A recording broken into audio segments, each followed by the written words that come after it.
The Meeples and Miniatures podcast is sponsored by Two Fat Lardies, Firestorm Games, and also the very generous donations of you, the listener. Thank you to everybody for your continued support. We really do appreciate it. Meeples and Miniatures podcast, episode 265. A look back at Salute 2019. With hosts Neil Shuck and Mike Hobbs, and guest Dave Hickman. This show was recorded on the 10th of April, 2019.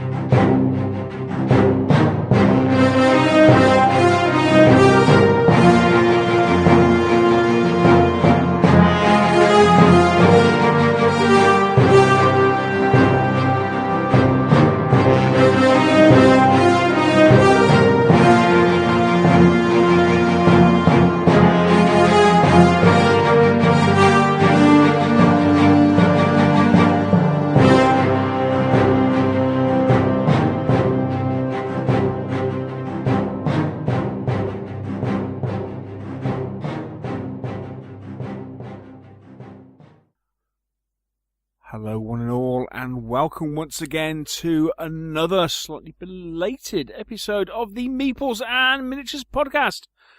The show all about tabletop gaming in all its forms. And welcome one, welcome all. Tis me, the Brummy Dwarf, so called by only me. And I am pleased once again to be joined on my adventures in podcasting by none other than the Welsh wizard himself. It is, of course, Mr. Michael Hobbs. Hello, sir. How are you? Hello,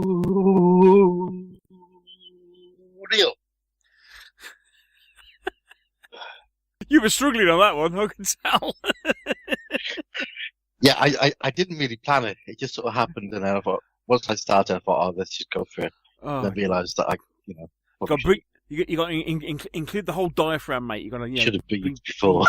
Yes, breathe deep. You know, it's like Yes. it's like singing. You know, you're Welsh. You should be good at this. I can't sing. But anyway, Neil, hello, listeners, hello, Meeps. I don't know about you, Neil, but I feel a bit chilly. It's like there's a presence here. A presence? A presence we've not felt since.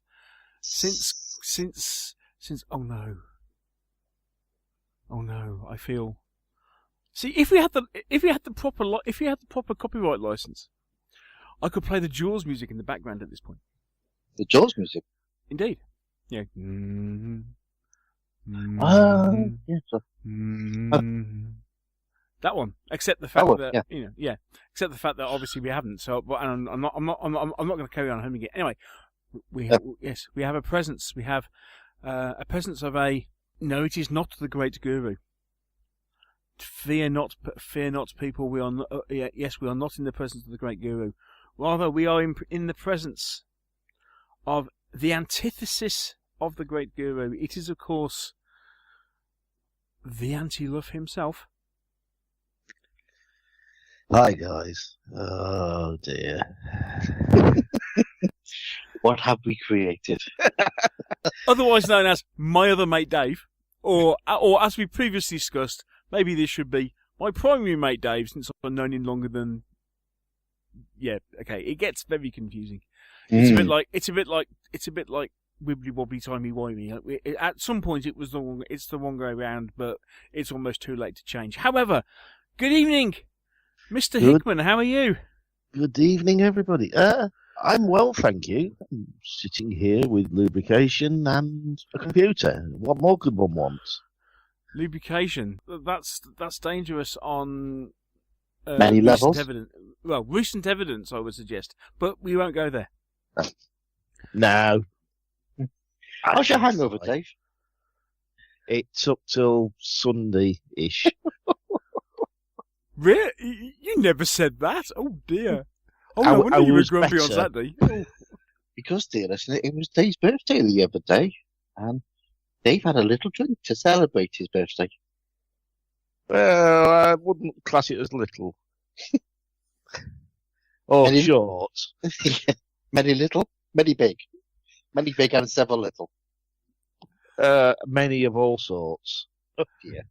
And you can't remember all of it. So, The night stops at a certain point and the memory just doesn't work.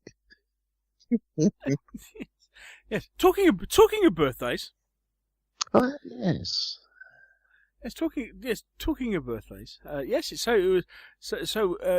was Mr. Hickman's last week, and as we record this, I believe it is somebody else's on the morrow. Is it not? It is, yes. Happy birthday! Thank you very much. Yes, happy birthday, Outtro. Mm. In advance. Yeah. Are you?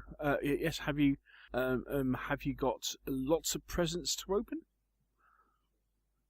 No, but I've ordered myself something. Excellent. Thanks to you. Oh,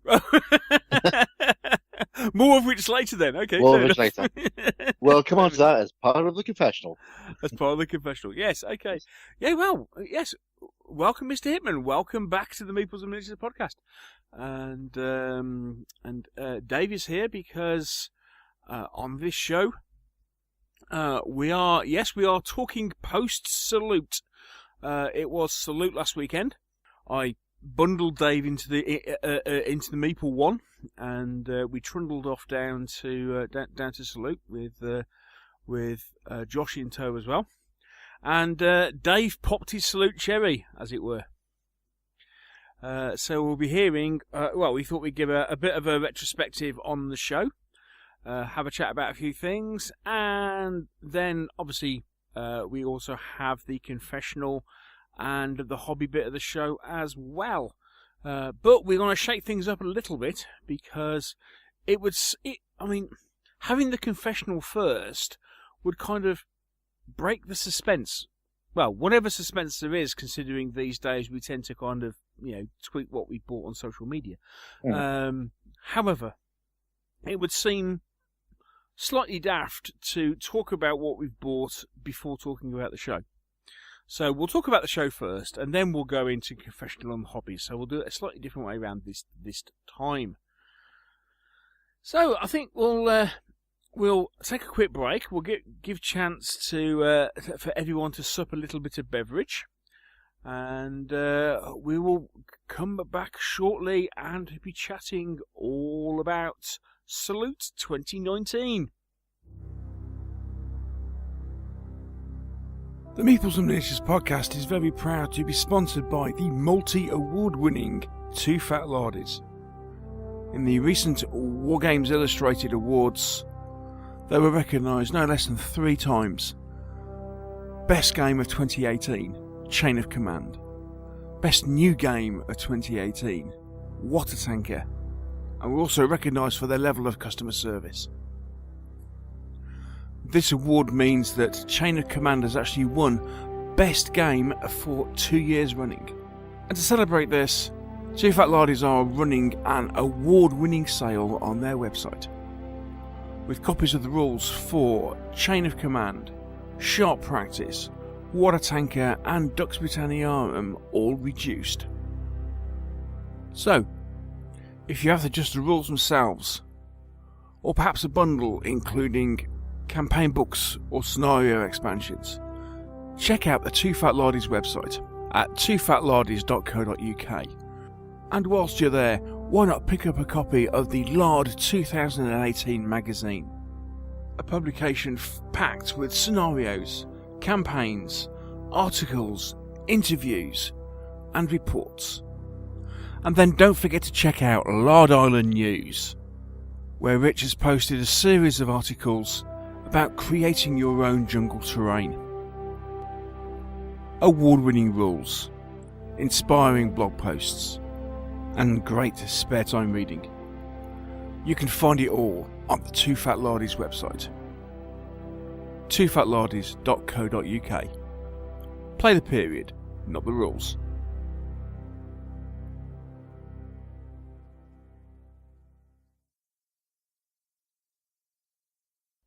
So there we were, early on Saturday, not as early as some, but early on Saturday morning, struggling into Meeple 1, nursing the aged machine down the M1 towards London and Salute.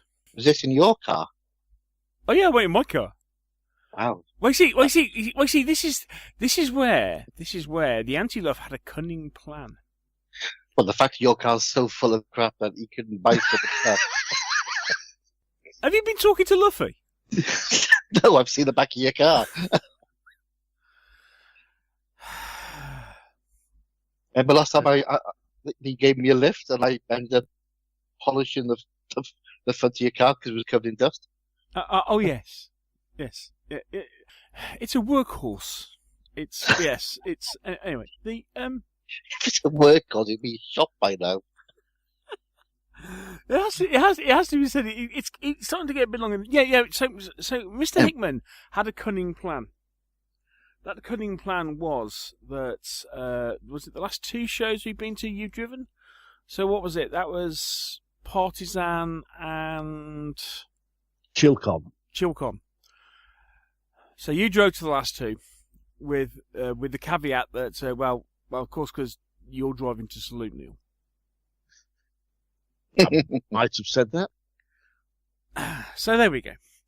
So he does a nice 2 little local shows, and I have to drive around the M25. And I thought he was my mate. Never mind. But I didn't know where I was going, and it is one of these things of. I did tell you at the time. It was like, yeah, as we were driving down the M11, I'm thinking, no, correction. We're driving. I said I'm driving down, going. It's been a couple of years since I've been to Salute. I'm thinking, I'm not going to use a sat nav because I've been enough times that I should really know where I'm going these days. and it was one of these things of as. Sorry, I was laughing about something completely different. I'm sure you got the first time with no problems at all. Mr. Hickman, did we have any problems with navigation? No, navigation wasn't the problem. Oh, right, okay. Right, so, I mean, it's like, yeah, as we were, because I was thinking, did we go down the M11 or did we go down the A13? I know, I seem to remember when we first went to Salute, back when I was with Scimitar and we were running games, we weren't used to go down the A13. I'm sure the M11 is quicker. I remember joining the M11 as you go around this really, it's quite a long, tight corner off from the M25 onto the M11. But at least I did remember. I did say to Dave, "I'll know where I am when I get to an island, and McDonald's is on the right hand side. I'll know where I am." And we were almost in the right lane.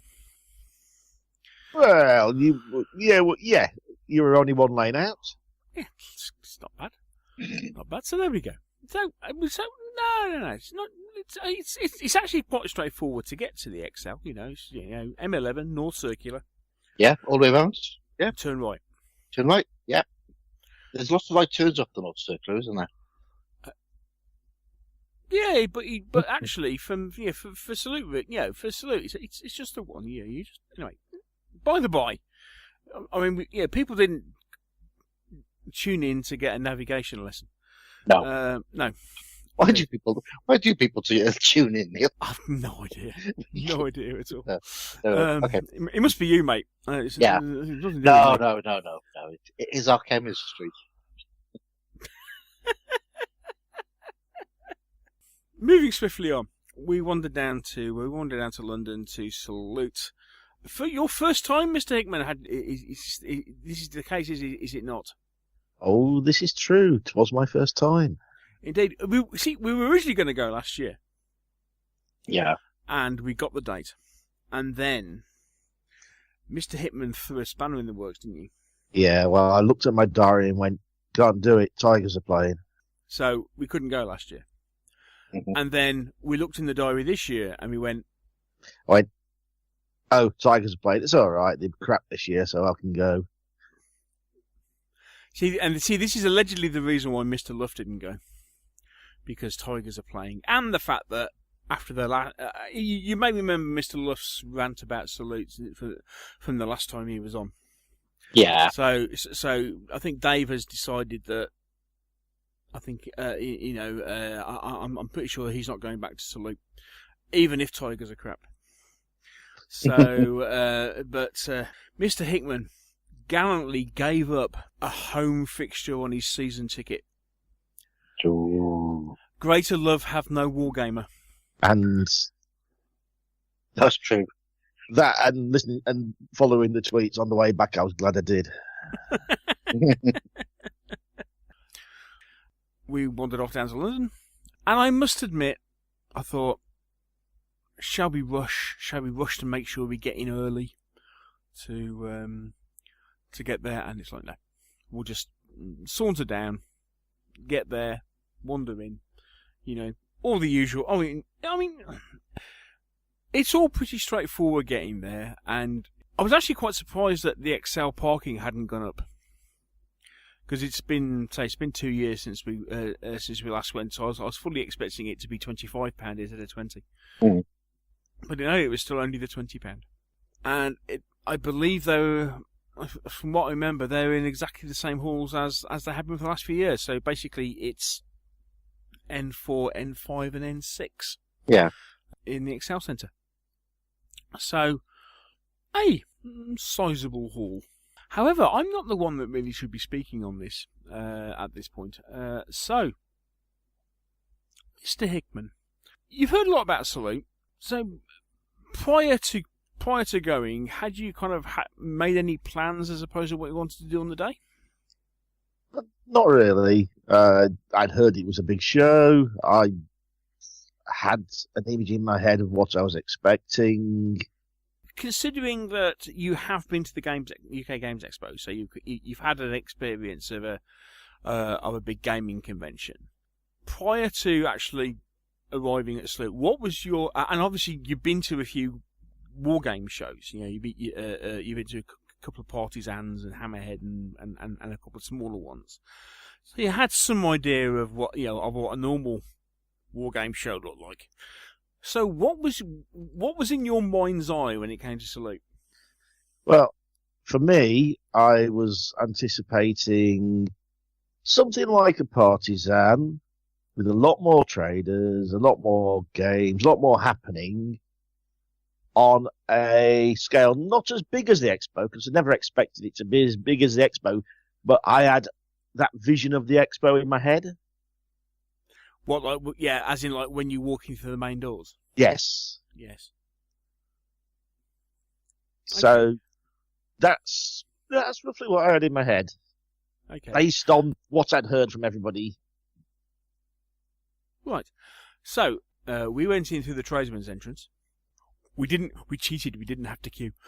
Okay. You had this idea in your head about what you thought Salute would look like. How did that equate with your first impressions? First impressions, I walked in the door and went, where is everything? That was my first thought. I thought there's an awful lot of space. Was it quieter than normal now? So, I mean, because you've been a few times, so, was there less traders, less? Well, they reckoned there were 150 traders and about 90 games. Mm. So I think it's about on par with what it usually is. Yeah, I heard that they've increased the floor space by reducing because that area for queuing up in.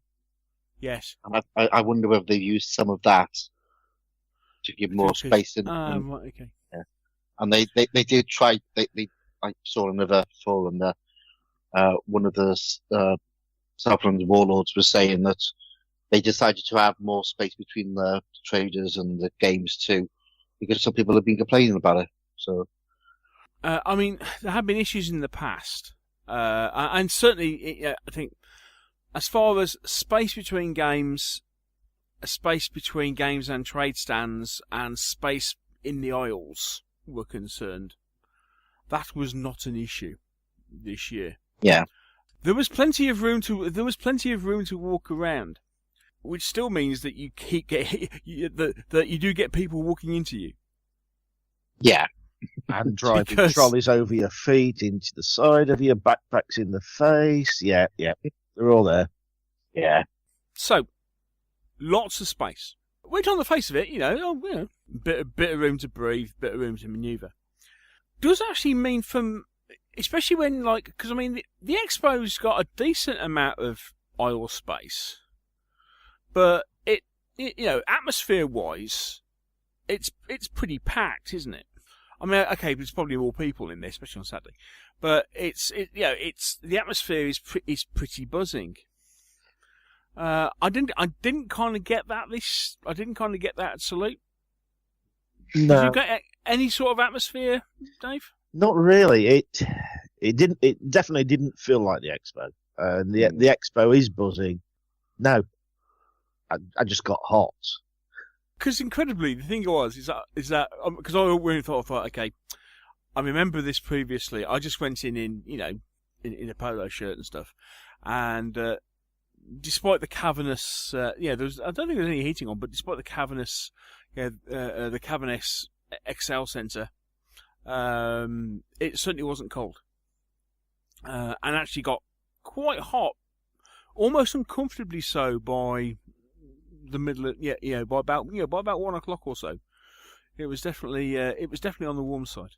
Certainly from a kind of getting around sort of thing, there's plenty of space. Usual issues with things like catering, big queues if you want to eat anything. We did manage to sit down on a couple of occasions, and I think they've actually increased. Actually, inside the venue, they've actually increased the number of tables available for refreshments and what have you.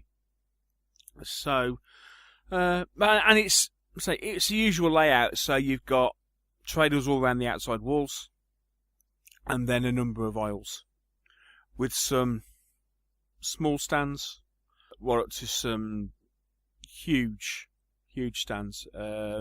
People like Wayland Games, some huge stands this year.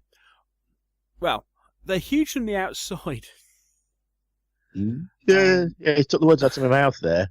The big round the outside. Yeah. Wayland, for example, seemed to be a big stand until you actually kind of walked into it, because they've got racking with and it was different game systems on each shelf. So on each so they had a whole aisle for each for a game system with space for one person to walk comfortably along between two shelves. Okay, yeah. So they've sort of locked you down a little bit. Yeah. Okay. Well, let's kind of chat a little bit about the day. Did you have a shopping list? I had a vague idea of a couple of things I really wanted, but there was no set shopping list. Obviously, I wanted to pay a visit to Outtro because there's always something nice to buy there. And as always, I wanted to add something to my Gangs of Rome. Yeah. Yeah. Yeah. But other than that, was it very much a case of let's go and find out, suck it and see? I think I intended to do what I usually do, which is browse heavily. And well, there was the problem. Because we got in just before the mob was allowed in, got my initial purchases done.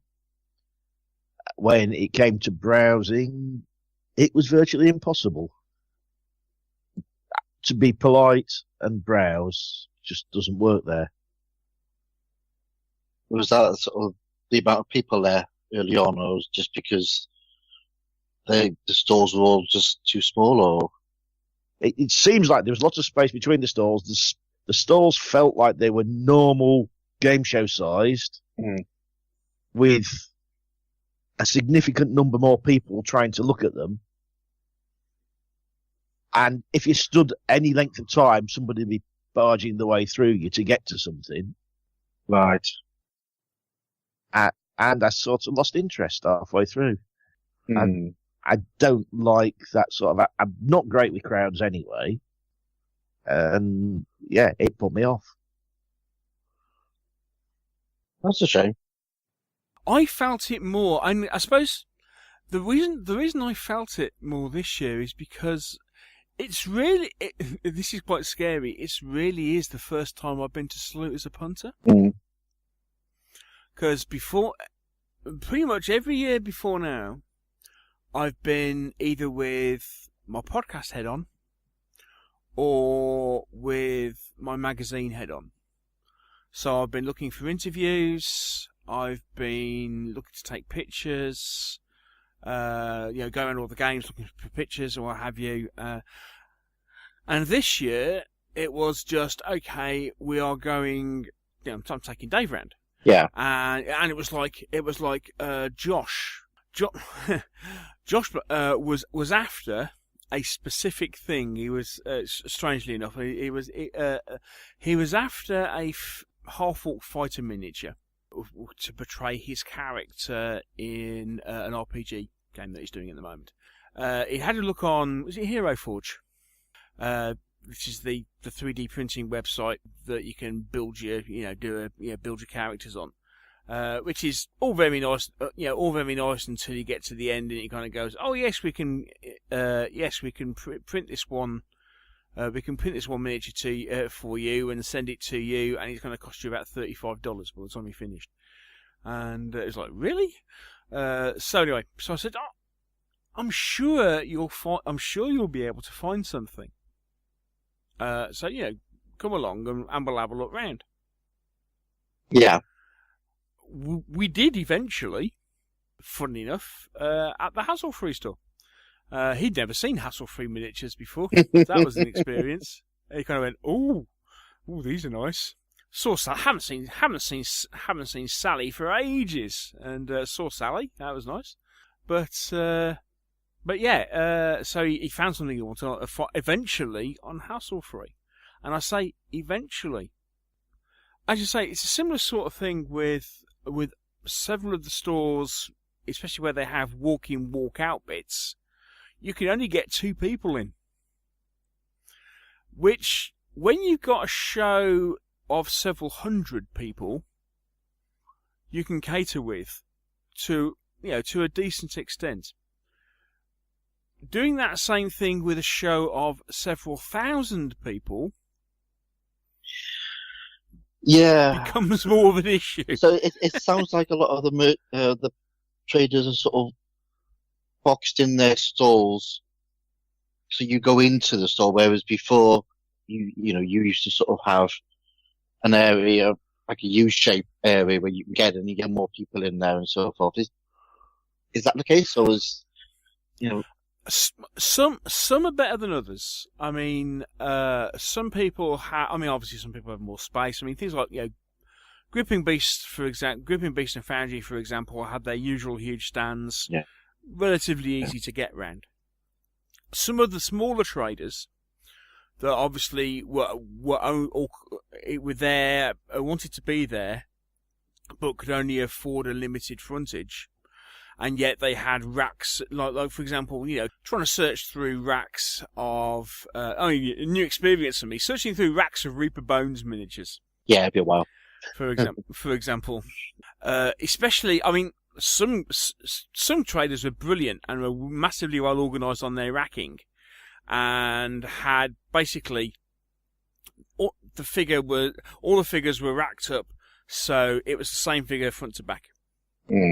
Multiple copies of the same figure. Brilliant, fantastic, hugely well organised. Some of the companies weren't quite so organised, and basically it was just a whole bunch of blisters thrown onto racking. So you have to search through them. Except, as Dave said, you kind of felt that you didn't have the time to do it because you always felt the 2 or 3 people behind you. Yeah. Trying to peer over your shoulder, trying to look at the same things that you are. And because, some people don't appear to have a sense of personal space, some are peering very closely behind you. Going. So yeah, it was the first time I kind of gone to Salute as a punter, and specifically gone shopping. Again, I was really glad I did. I had 2 things on my shopping list. Okay, which were the new Oathmark Heavy Dwarf Infantry, Yeah. which is on the Osprey stand, and the Stoked Bart wagon Oh, yeah. from Outtro, which was brilliant, and they were the first two places we went. I was very pleased that we did so. I'm not quite sure whether Osprey actually sold out by the end of the day. It certainly didn't look at the start of the day like they had that many boxes of. They must have had loads of boxes of dwarves. They didn't actually have that many out, but I was thinking they were going to be popular, so I thought I better get them quick, because obviously they were newly released on the day. But yeah, so it was a case of I'd done my main kind of bits of shopping, and then it was a case of let's wander around and try and find bits and see what took our fancy. Mm. Yeah. Yeah. So to be honest, from a shopping point of view, disappointing. Mm. Hate to say it, and again, I think we discussed this, didn't we, Dave? Yes. I get the feeling. I'm monopolising the conversation. But it seems to me, or it seems to us. I mean, Al, please correct me if I'm wrong, or jump in. Oh, please jump in. But we had a chat and kind of went. It seems that Salute is. It doesn't seem to be friendly for the type of shopping that Dave wants to do. Yeah. I'm an inveterate browser. I like to take my time, potter around stores. I can spend 20 minutes digging through those little bins and seeing what's there, seeing if anything takes me fancy. Now, something like Partisan is brilliant for that, isn't it? Yeah, so Yes. I mean, what's the difference? I mean, because gaming shows are gaming shows. These traders About are going... 6,500 people, Mike. Yeah, but what about the expo? Because The expo doesn't feel like that. For some reason, the expo doesn't feel like that. Is that because the expo has got sort of... The traders in the expo tend to concentrate on a smaller amount of product? I think it's because they're more geared to larger crowds. Right. And plus, let's face it, the expo is massive. And you haven't got let's face it, you also haven't got the time constraint of saying I need to do all this in 7 hours. Mm-hmm. Yeah, come on, we all do 3 days there, so we've got plenty of time to shop and let you persuade me to buy something else, like usual. Yeah, I'm just trying to sort of work out because, okay, there's a lot of people in there. Because, I mean, what's the footfall through Salute? 7,000? 6,000? Yeah, I think it's about 7,000 or 8,000. Yeah, so I'm trying to sort of work out what's the difference between that and the expo, because as you say, even on the busy times in the expo, you can still sort of find what you want. I just sort of wonder whether it is just the amount of products that most wargame traders hold. Whereas, you go to any one of the board game suppliers in the expo, they without with a few exceptions, there's not many sort of box sellers there, are there, in the expo? No. I mean, interestingly, actually, that's one thing I felt this year. I felt there were less, for want of a better phrase, there were less box shifters at Salute this year than there have been in previous years. Also, there seemed to be, rather interestingly, it's been criticised in more recent years for being heavily sci-fi and fantasy focused. Yeah. It felt a lot more historically weighted this year. Okay. Because, for example, to the point of wandering around looking for a fantasy figure for Josh, kind of going, okay, right, well, these guys do historicals, these guys do sci-fi, they do sci-fi. That's the wrong scale. And wandering around, basically crossing things off, and you actually get to the point where you're kind of going, okay, well, we found three companies that sell that have loads of Reaper bones on the shelves.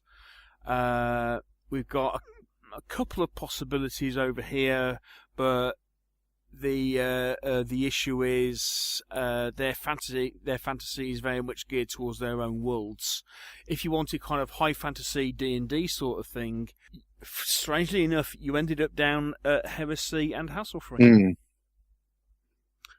which I was quite surprised at. Not surprised at, because obviously we know Heresy, we know Hassle-Free, we know that they do some really nice. Well, yeah, they do really good stuff. But it was the fact that there was hardly anybody else. I was expecting to find somebody different, and that didn't appear to be the case, which I was quite surprised at. Mm. But perhaps that again was potentially slightly because of a difference in the type of trader that was there this year. I think there certainly seemed to be. I mean, unless this is not a complaint, this is an observation. I want to get this on people to begin with. Certainly, the last time I went 3 years ago, it was heavily criticised for being sci-fi and fantasy heavy. Yeah. And I didn't feel it was that way. What did you think, Dave? I don't know. It felt reasonably balanced that way. I didn't have a problem with that. And I'm not saying I didn't enjoy the day. The show didn't suit me. I mean, all right. Away from the shopping side, the games were brilliant as usual. From shopping point of view, it seems the best way to do Salute is to do your homework before you go. Yeah. Sort out who's going. Have a look, because obviously the Warlords do a really good job in their trader catalogue and sorting through, and everyone's got website references, so you have time, if you do your homework beforehand, to go through, check out all the traders and find out, for example, what's going to be new, or who's going to be there with stuff that you want. And it seems to me that if you go to Salute and you basically pre-order everything, and go, right, okay, I know exactly what I want from all these people, so my primary focus will be on, I pre-ordered, and I'll go around and collect everything. It would be a great show because everybody's in one place. You get some people who only do that show. So you get several people who only do that show. You have the opportunity to pick stuff up, and you could save yourself a fortune in postage and packing. Well, when you discount the £20 parking. Yeah. When you discount the £20 parking and the 30 quid it costs us in petrol to get there. But yeah, I get your point. So again, it's a London show. Yeah, exactly. That's the thing with Salutes. It is a London show. You're going to pay those prices. You're never going to get around that. But yeah, that's not a complaint. That's just okay. If you're going to go to Salute, you go in with your eyes open, knowing that okay, that's what it is. And I know a lot of people they go on the Docklands Railway to get there because that was busy all day.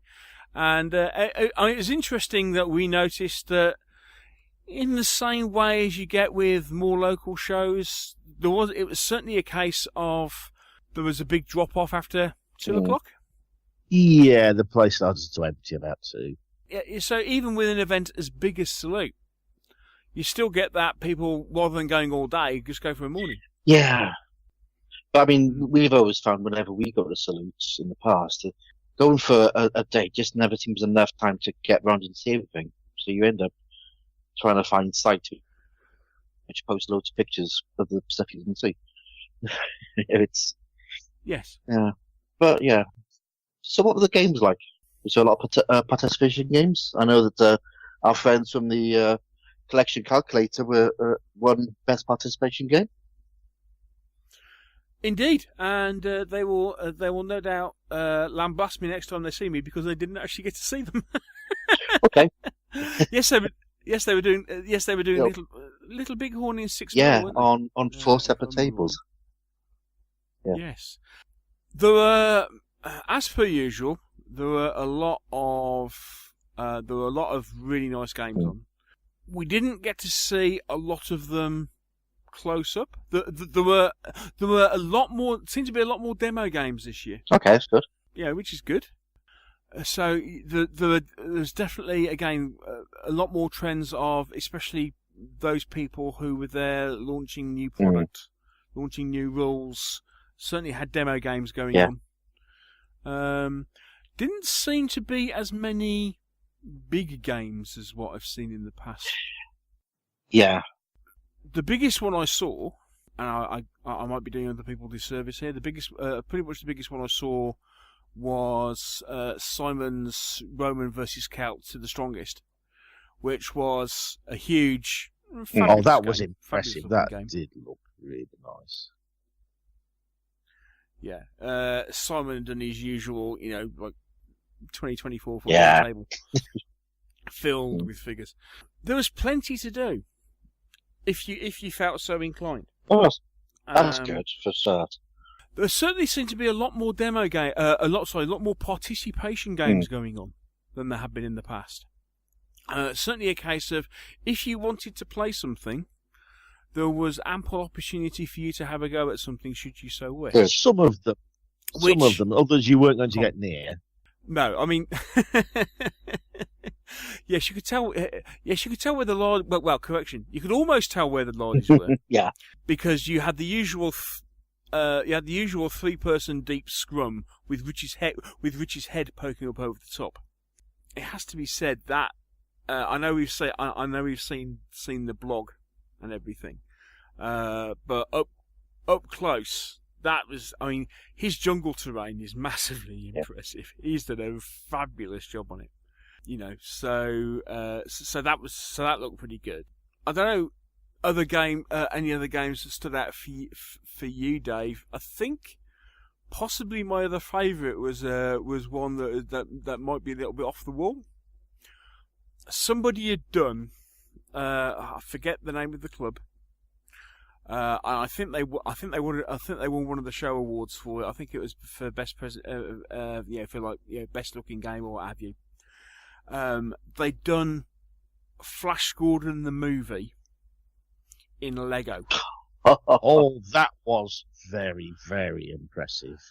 So essentially, you had it was think of it like so there's like a triangular palace in the middle. So at the front you've got Ming's palace. So if you open the front, you've actually got the Ming's throne room. But underneath, it was right through with the all the stuff that happened in the palace, and then down the one side, it was all the stuff with the Hawkmen, and down the other side, it's all the stuff with Prince. What's his face? Him. Oh, Him. Yeah. Him. Timothy Dalton. Yeah. So one side you've got Brian Blessed, the other side you've got Timothy Dalton, and then you've got Ming the Merciless in the middle, and in this huge, massively impressive tower. And of course, it's got loads of little diorama bits in various areas where things are, and it was fully playable as well. And they just done an absolutely. I mean, I hate to think how many hours it took them to put the whole thing together. And apparently, the guy was saying it wasn't glued. Oh no, I watched him take some tiles off the top. He was demonstrating. Yeah, that was it. Because he was demonstrating. Oh yeah, you can take this off so you can get in here, and you can do this. Yeah, so you just take this off and then you can play in this bit. And he said, and someone said, so it's not glued together. And he went, oh no, It's Lego. Thinking, Glued Lego. wait. Madness stuff. No, see, the thing is, the professional Lego builders, when they do all their stuff, they glue it all together. They build it, but they glue it, so it won't break. But no, this oh no, it wasn't glued. It was all but it's a stunning piece, absolutely stunning piece of engineering, brilliant stuff. Unfortunately, didn't really see the little bighorn stuff. What about you, Dave? What sort of jumped out at you? Well, the Lardy's table was brilliant, as always. I've heard they're always good. That's the first time I've seen one. Mr. Whittaker's table was quite interesting to watch as well. I had to ask Neil where he died on the beach. It was like, oh yeah, over there by that cliff. Yes, in front of that piece of barbed wire. Yes. Anything else? Nothing really. I mean, nothing. I don't remember things individually. I just remember walking around enjoying looking at them. Yeah. Did you play any games yourselves other than Neil dying on Omaha? No, I didn't die in Omaha. I just put. Remember, yes. We played Omaha at OML2. Yeah, because effectively, it to be honest, it was pretty much. I think it was pretty much the same terrain boards. They've just been tarted back up again, and with some new figures. So I mean, all things considered, they were looking in pretty decent nick. It's a good idea for a game, that one. I'll give Mr. Whittaker his due.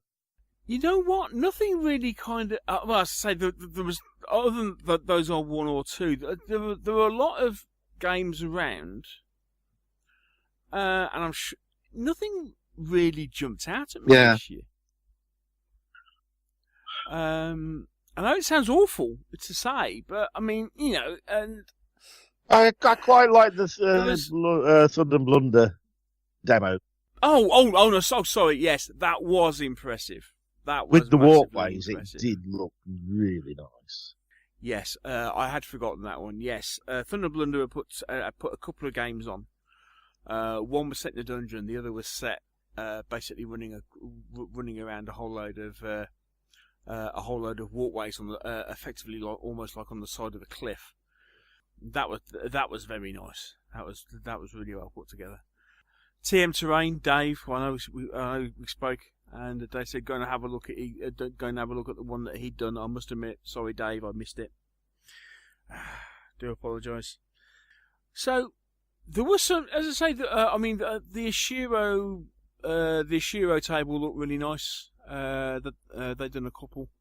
No, I don't know. I think it was a. Did you see the 7 Days to the River Rhine table from British Head Games? Because that game's out soon. It was launched at the show, I believe. I did have a very brief look at the table. I looked at the table and went, and I thought, oh, I'd like to have a look at the game, but the initial impression was it looked just like a Flames of War table, and I thought, if it's that sort of game, I don't know. I did kind of look. I did kind of shocked by the cover. I kind of wish I kind of stopped and think, okay, let's have a couple of turns on this and see what it plays like. But actually, because I'm looking for a set of modern rules, and it's one I looked at it and thought, okay, maybe give it a go. But when I looked at the table, and it looked like a, it looked like a Team Yankee table. Well, yeah, I suppose they're 15mm modernish games, On the day, and especially, I suppose I was conscious of walking around with Dave and stuff as well. Maybe we should have had a couple of games. It might have helped, possibly. I don't know. We had a couple of breaks out of the show hall where we kind of sat down, had a drink or what have you. Yeah. And we did get to the point where about 3 o'clock, we were seriously asking the question: do we go back in or do we go home? And I have never left Salute early. And it was like, and in the end, we did leave about, I think it was about 4:15. It was the first time I've ever left Salute before being chucked out. Yeah. Oh. So I don't know whether part of it was because I was kind of having empathy with Mr. Hickman, because I think I don't want to put words in your mouth, Dave, but I think you found I certainly felt deflated. I think I expected more. And this is where I'm kind of thinking, did I big it up too much? Kind of going, it's Salute. And I was saying, you've got to do Salute at least once. And it wasn't just you. I think everybody I spoke to Yeah. treats it the same. And I could see how it will work for a lot of people. Remember, I have issues with crowds to start with, which is weird at the Games Expo because I don't feel crowded, but that's a different thing. So if you have issues with crowds, how did you cope for all those years standing watching the rugby in the terrace at Tigers? Very uncomfortably. Okay. Sorry, I just Yeah, sorry, very uncomfortably. Which is why I moved to a seat. I could see how the show is great for most people. It doesn't suit me. Yeah. I must admit, I don't know if it's because, as I say, this year I kind of went almost, for want of a better phrase, without a greater purpose. I mean, I knew we were going to be recording this, so but this year it was very much something different. It was very much a case of, okay, let's get I'll get a punter impression of the show for a change. The one bonus, and it's the same with all the shows, is seeing people. And of course, because it's London based, you see people who you don't see elsewhere in the country. Yeah. So within about, I think within the first hour, we bumped into Pear, for example, and Pear's lad. Who would only see in Sheffield normally, so. Yes. So it was quite funny. So we had a quick chat with Pear, and the parting shot from Pear was, "Oh, by the way, Dave, have you painted that tank yet?" To which I had to apologise profusely and say it is in the queue. That was brilliant, Pear. Thanks for that one. Got to see and had a chat with podcast listener John Haynes, who the last time I saw John was at, I think it was the first Peterborough show, I think. But it was great to chat to John. So I haven't seen him for ages, and he's promised to come on the show because I asked him if he wanted to come on because apparently it's all our fault, but he's going to he's doing the Japan tour with Geek Nation Tours. Oh, get him on after that. Well, that's what I said. That's immediately what I said. I said, "Oh, will you come on and tell us all about it?" It was like, "Oh, I don't know about that." But please, John, that would be awesome.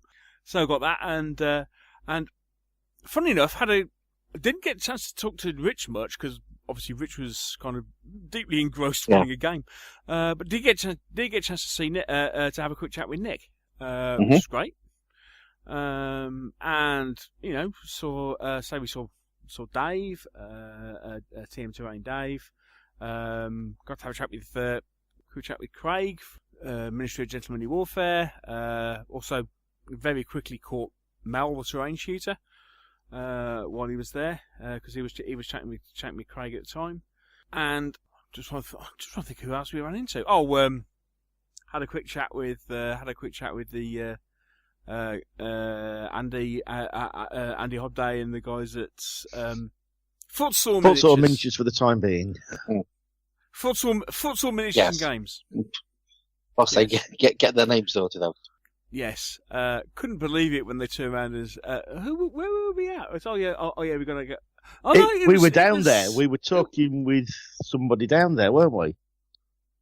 Yeah, and they said, we're going to have a war banner. Oh no, it's Dark Peak. No, they can't.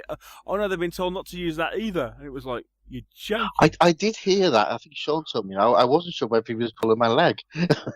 No. No, apparently they announced it, and then within 24 hours got a cease and desist from Peak Games, who are primarily a computer game firm, but they also have an option for tabletop games generated from their IP from their computer games.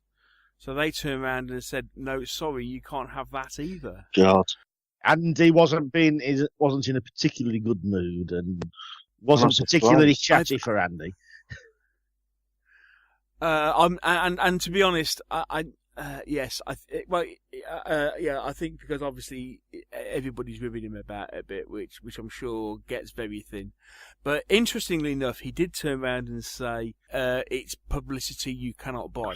Oh yeah, there's that. Because they have been massively busy in the last ever since this came about, ever since this first came up when Games Workshop turned around to them and said, "Can you please stop using War Banner?" Yeah.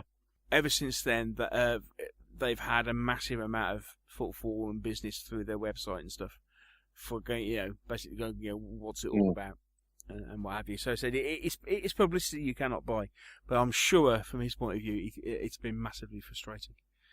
So that was kind of our impressions of the show. I didn't think it was. I thought there was some very good stuff there. I didn't think, as a show, it would be a salute that would stick in the brain. Right, okay. Shall I be Joe? You can ask the question, I shall give the same answer. We popped to see Joe and Mike from Outtro a couple of times during the day. And on the second time, went up and said, Joe goes to Dave, "Dave, have you enjoyed it?" I think I went, Yeah. Will you come back? No. So to turn this around a bit, what do you think, Dave, that they could do to make it more appealing for you as a punter? Put it somewhere where I don't have to travel for 3 hours. Well, that's not going to happen. So it's a London show. Yeah, and that's part of the reason it doesn't suit me as well, mate. It's a London show. It's going to get more people than anywhere else. I can understand that. Maybe if the stands were more browsing friendly, so bigger frontages, less narrow alleys where you can you're fighting to look at something. You want to look at something, you stand in 15 minutes waiting to try and get in. Yeah. That's not fun. And then you feel like you're in somebody's way while you're looking at something. So it's not the show for me. I think I'll stick to the slightly smaller ones where I feel comfortable. Can I also switch it around a little bit as well? Go on. Because something I have been thinking. Because for many years, Salute was very much kind of, I suppose, with it being the biggest show, the biggest UK show, it was very much up there as the thing to aspire to. Yeah. Yeah? I think we're at a point where a lot of the outside London shows, although they don't attract the same number of traders, as a show experience, do it as well, if not better. So the examples from the Midlands are the Partisan shows and Hammerhead. And Hammerhead now does it over both venues because they have the Stevenson Hall, not as the smaller hall as well as the Stevenson. I can't remember if Partisan do have both.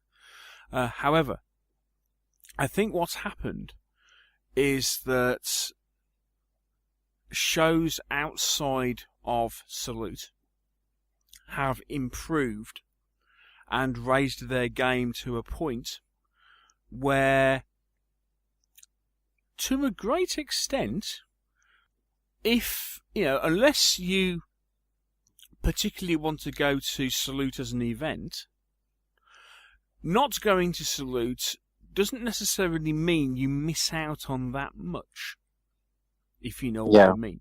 Before now, it would certainly be a case of, I mean, yes, there are traders that you will not see outside of London or the London area or outside of Salute. But I think from a show point of view, personally, I find it as rewarding going to Partisan. And I actually thought, for example, I actually got more out of Hammerhead this year so far than I got out of Salute. And please don't think this is just we've just rocked up to knock Salute again. These are a couple of people's impressions of the show, and there was a lot to like about Salute. They do a really good job. Considering, I mean, as I say, there seems to be very little hassle with organising everybody. Outside of the actual shopping experience, there was a lot of space. Crikey, each time we thought, let's go and sit down somewhere, we found somewhere to sit down. Yeah. Which has not always been the case at Salute. Hardly ever been the case at Salute. Exactly. So, but as I say, I think it, I'm perfectly happy now to say, well, yeah, I think that Salute has a great appeal, and for a London and Southern Counties show, it is still got to be up there in the calendar. Would I go? I think, and I think I'm in a similar boat to Dave. I actually think that unless there was something massive to draw me back, I'm pretty sure I might have just done my last one. Yeah. That's the thing. I mean, in the past, Salute was always the one you look forward to. It was always the one like, oh yeah, we're going to Salute. It was the big day out. We're going to go to Salute. For me, that's kind of been supplanted by the Expo. The Expo is now my yearly. I can't wait for the Expo. And I sort of think, do I want to go to Salute? No, it's, if I live closer, I go. It'd be a great day. But it's sort of lost its sort of star appeal, I think. So, and it sounds like it's similar for you two.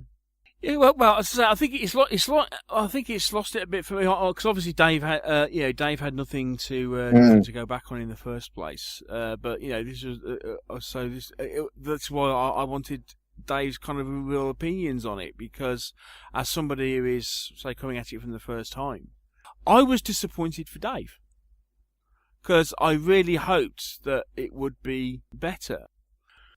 On the positive side, there were some very nice things there. The two things that stood out, I mean, I know several people had launched new products at Salute. I've already said about the Oathsworn stuff, the Oathsworn Stoke Bart, which is a massive thing of beauty. Obviously, Mortal God. It was Mortal God's first major show, and the stuff there. What the interesting thing that Sarissa had on display was they've got a new, as part of what they're doing for the launch of Test of Honor later in the year. They have a new kind of a rural village which they are launching. But they also now include as a guy who's designed all a load of a load of kind of interlocking scenic bases. So as well as having the buildings, you can put them on a base, or just have the bases and make them up with rivers or roads or fields or what have you, and they all interlock. That's a new system that Sarissa were working with. That looks very interesting, and that was cool. Venedra, Salute is the only show that Venedra do. Okay, so that's the only time you get to see them. Last year they launched 2 years ago. The last time I went, 2 years ago, they launched their their castle there. This year they've got these new Dark Age outbuildings. Okay, cool.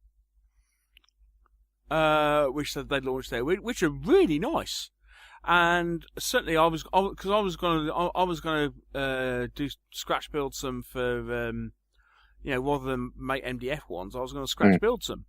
And then you get these that are in mouldy plastic for if you buy 2, they're £4 each. And it's like, what's the point in making it when you got like mouldy plastic thatch and daub and wattle and wattle walls and they got wattle stone and they've got daub and wattle coming out in about 3 weeks. Cool. The Northumbrian Tin Soldier Company, their new little box set of for Night Folk, and they got like the Riverbank Folk. That's really cool. Anything else? Anything grab you, Mr. Hickman? No, I think you covered it. The Japanese scenery was really good. I like those tiles. That was clever. Some really nice giants. I can't remember the company. Giants were gorgeous. Conquest. The guys who did the plastic Romans. Yes. John Haynes put me onto those. He says, have a look at these. I've just got one of these. Yeah, they're giants. They got these new giants. They're fantastic. Cool. Beautiful sculpts. Really lovely. Oh, I resisted the. I had a look at the first. I resisted the first few packs of Vietnam US Marines. Oh, from Empress. For Empress, they got 4 packs out. They look. You'll buy them really later. Nice. Yeah, They do look nice. Oh yes, I'll buy. Yes. I almost succumbed, but I went. You know what? I spent enough. Yeah. So there we go. There's a few things that kind of jumped out, but again, and of course there's the stuff we kind of we knew about, and we're going down to grab. So there we go. Excellent. Oh, is that our review of Salute? All done? Yeah, I think so, mate. Yeah, I think that's about. I think that's about us and Salute done. It sounds it. Yeah.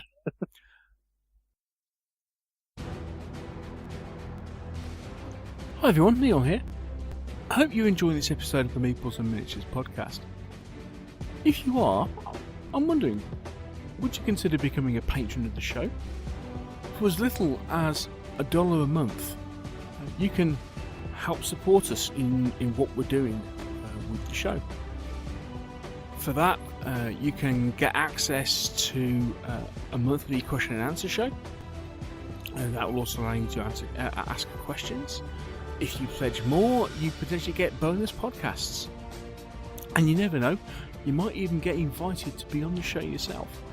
If you want to know more details, please follow the link to our Patreon page, which is on the front of the website.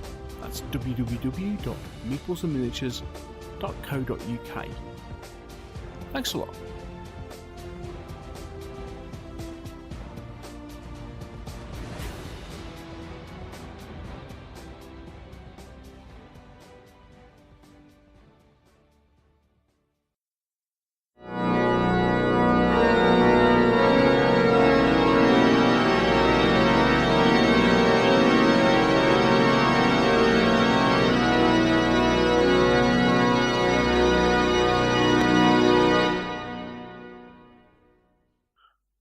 Dearly beloved, we are gathered here, basking in the light of the Anti-Luff, to confess all about what we've been buying over the last few weeks, and that includes stuff from Salute. It wasn't as bad that so we didn't buy anything at all. In fact, I bought more than I intended. Haha. So, time to confess all about what we've been up to and purchasing in the last couple of weeks. Who wants to go first? Well, shall I go first, and then you two can do your Salute roundup of product bought and other stuff. Yeah. Yeah. Okay. Go on then. So again, mine's. Well, it started off quite quietly because obviously I've been on a self-imposed drought. I did buy some Rosemary & Co. Brushes. Never used Rosemary & Co. before. So I put an order in for a couple of different ranges.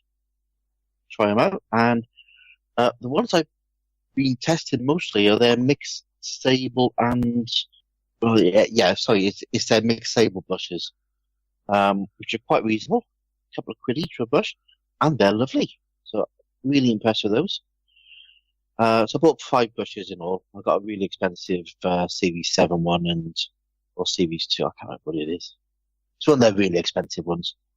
Thought And it then was the 33s from Rosemary that were the expensive ones. Yeah, it might be one of those. I could walk over to my paint desk, Dave, and pick it up and have a look, but it's a long walk. So anyway, I bought some brushes. Gloom of Kilforth arrived with all my pledge stuff. Haven't actually opened it yet, I'll be honest. Did you get? Because you got the full game, didn't you? Because this is something new for you, isn't it? It is, yes. So I've got the full game and the Pimp My Gloom and something else. Okay, so you haven't been completely blown away by the artwork yet. Yeah, it looks lovely. I've had so much on with work and stuff, and other things, and my desk is a mess, so I haven't opened it yet. I want to sit down quietly and have a good rummage in the box. You bought any sleeves for it yet? No, not yet. I will do that. I think I need lots done, right, Dave? Oh, yes. Oh, you do need lots. I can justify that, yes. Yeah. And probably some sort of box to stack them all in. Unless there's they will just, I don't know, with the expansion it might be a bit tighter. Yes. I've not actually sleeved the expansion yet, so it's a bit interesting. Is there a card container in the box?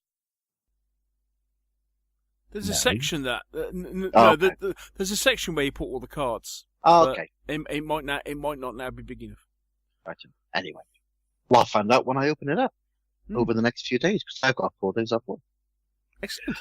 Yes. On top of that, my Mortal Gods box arrived, and that is very nice.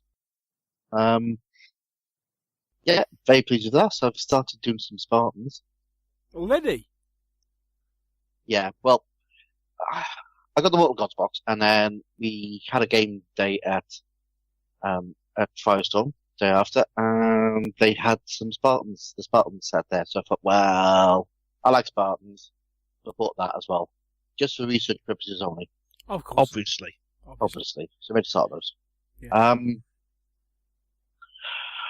Other stuff, right, the RuneQuest role-playing in Glorantha. Was that very nice set of books I saw you posting on Twitter? Yes, they've so they released the core rules a while ago, and they've done the PDFs for the gamer, for the Dungeon Master screen and stuff, and the bestiary that came out. But now they've finally got the slipcase and stuff. So because when you buy PDFs from KSE, you get that money off the physical item when it comes out. Mm-hmm. So you basically get PDFs for free. So it basically meant I could have bought the 2 books I was missing and a separate slipcase, but it actually worked out about a few pound more to buy the whole slipcase with an extra book in there. Extra rule book. Yeah, I usually I wait till the books are available, then buy the books and get the free PDF. Yeah, I wasn't waiting for that one. It's Glorantha. Yeah, so I have got that, and that is a thing of beauty. And anybody who likes anything to do with Glorantha or RuneQuest should buy it. I went up to Glorantha Day, which I mentioned in the when I gate crashed the Neil's diary entry. I mentioned that, and I won some stuff in their raffle. I've got a very nice dragon rider, which is a big sort of dragon. It's like a big lizard atop a very large bird. That's not a duck, and a few other things. Other than that, that's about it. And other than today, Mr. Shuck waving things in front of my face, going, "You want to buy this?" You know, because we got Mortal Gods. Oh yes. Yes, I'm blaming you. Because I got Mortal Gods, I wanted some terrain, and he went, "Have a look on the Fenris site." Oh, you didn't. I did. I looked at it and thought, The Lost Isles Temple. yes, That is gorgeous. that is I looked at it and thought, that is perfect. It's so modular. I can put it together any way I want. You can use a scatter terrain. It's fantastic. And Fenris Games makes some fantastic stuff. Fenris are a little gem in the wargaming world. They're like Heresy. They're manufacturers who just produce amazing stuff and don't get the credit for what they do. So they have a couple of pieces in my shopping list, and that is one of them. Yeah. Yeah, I think I'm gonna have to do it. I think I'm gonna have to get that next month. I can't get it this month. I'm fully spent. But next month, I'm gonna have to get that because it's just awesome. Yeah, absolutely fantastic. So big. I'm really looking forward to getting that because I've only seen Fenris stuff in shops or in gaming events. I've never actually owned any, so I can't wait to see when that arrives. So and that's it. That's my confessional. Wow. Mm. Dave, I can't remember whether we've had a confessional since we've been to Sheffield. Oh, Chilcon. Chilcon. Have we done a confessional since we've been to Chilcon? I don't know. Tell me what you bought quickly, and I'll tell you. I can't remember. It was a while ago. That was. You can go first, Neil, because I can't. What? Yeah. Well. Okay. Right. Okay. So, did I tell you about the Reaper Bones figures that I bought that weren't on my shopping list? Yeah. Did I tell you about them? I don't know. Tell me what you bought, and I'll tell you whether you've mentioned it on the show before. Okay. Reaper dwarf, a female dwarf hero riding a bear for like £3.50. No, it's a cracking little figure. It is really cool. There we go. So start again with Chilcon, and away you go. Chilcon. Oh no, Chilcon. What did I buy? Crikey, what did I buy at Chilcon? You bought Reaper. I remember you buying Reaper. I bought, and that was the unplanned stuff. Oh, did I buy some Oathsworn stuff? You bought. I believe you bought something for Oathsworn because you always do. You always do. Yeah. Oh, that was it. I was just getting a couple of. Filling out. What's the phrase? Filling out the corners. On a couple of figures from Oathsworn for me burrows and badgers. A few figures that I hadn't got. Oh, that was it. I wanted a.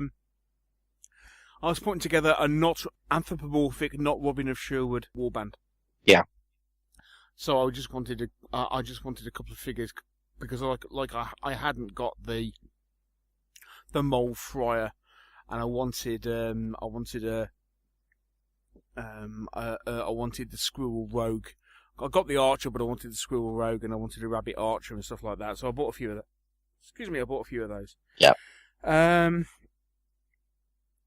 And that was all I had planned. And then I ended up Mighty Lancer Games. Mighty Lancer, who are apparently they're one of the major distributors in the UK of Reaper and Reaper Bones. Oh, okay. Apparently they have a huge stock, and I saw some stuff, including there were a couple of what's the name? Japanese demons. What are they called? Oni. Yeah. Oni. Yes. Reaper do a male and a female Oni, and I thought, oh. They'd be something different, especially if I was doing dice show rather than Chest of Honor. So I bought a couple of those, and I bought the Reaper Werewolf because the Reaper Werewolf is really Werewolf's really nice, and there's just a few figures that I really fancied, but and also bought I bought a dwarf hero and riding a bear. Because that was just a nice looking figure, and I was already thinking ahead towards potentially stuff. Anyway, So I think I might have bought a few extra bits of Chalk-On. I can't remember. Anyway, so we did Chalk-On. Yeah. And it's like that was it, because that's like 2 weeks of Salute. That was it. So we've done that, and then right. Should we sit down for this? I'm just trying to think if I'd bought. Right, okay. I think I bought a couple of extra bits and pieces for. Rangers of Shadow Deep. I bought Temple of Madness, Rangers of Shadow Deep. Mm-hmm. Bought it in a hard copy. Then, due to the upcoming, the imminent release of Saga Magic, the fantasy, which I didn't get at Salute. It is on pre-order, but I didn't pick it up at Salute. I'm getting it from my friendly local game store. I decided that I needed a few more fantasy armies, and I've been looking at them for weeks. And I know we've discussed it on the show before, but I'm a big Mark Copplestone fan. So I ended up buying the dwarf characters for Oath that he did for Oathmark. I bought the elf character. I'm not quite sure if Mark Copplestone sculpted the elves, but I bought the elf characters, and I bought a box set of plastic elves because I haven't got any elves other than some Lord of the Rings ones. So I got those. So and I've now got dwarves, elves, and goblins, and obviously then from Salute I bought the heavy dwarf infantry. So hopefully, because especially with me thinking of Thud and Blunder as well, I've now got warbands. Okay.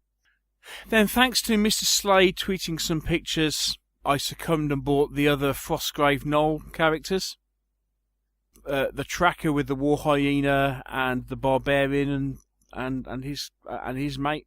Mm-hmm. So I bought those. No. At the same time, because I didn't realise I thought the new Frostgrave plastic wizards were being released at Salute. Yeah. I didn't actually realise that several people actually had them in stock earlier, and then I realised that Battlefield Hobbies had some in stock, and I was not confident that I'd be able to get them on the day, because I thought, of anything, they're going to be massively popular, and I might not be able to get a hold of a copy. Mm-hmm. So I preemptively bought a box of Frostgrave Wizards, which are very nice. I've built and painted one. I've built and painted one already. They're excellent. Really nice little box set that is. Really cool. Latest Legion releases, which were the Krennic and the Death Guard. Yeah. They came out a couple of weeks ago. Heavy infantry. Mortal Gods turned up. Yeah. And then also having So then I had a slight accident because I thought, well, you know what? Since I've got Mortal Gods, because I didn't pre-order Athens and Sparta boxes. No. I now have them. Good. It's always good to have them all. Yes. So I'm kind of thinking, I'm done. I've got 2 armies of Mortal Gods. I'm done. Well, you've kind of got 3.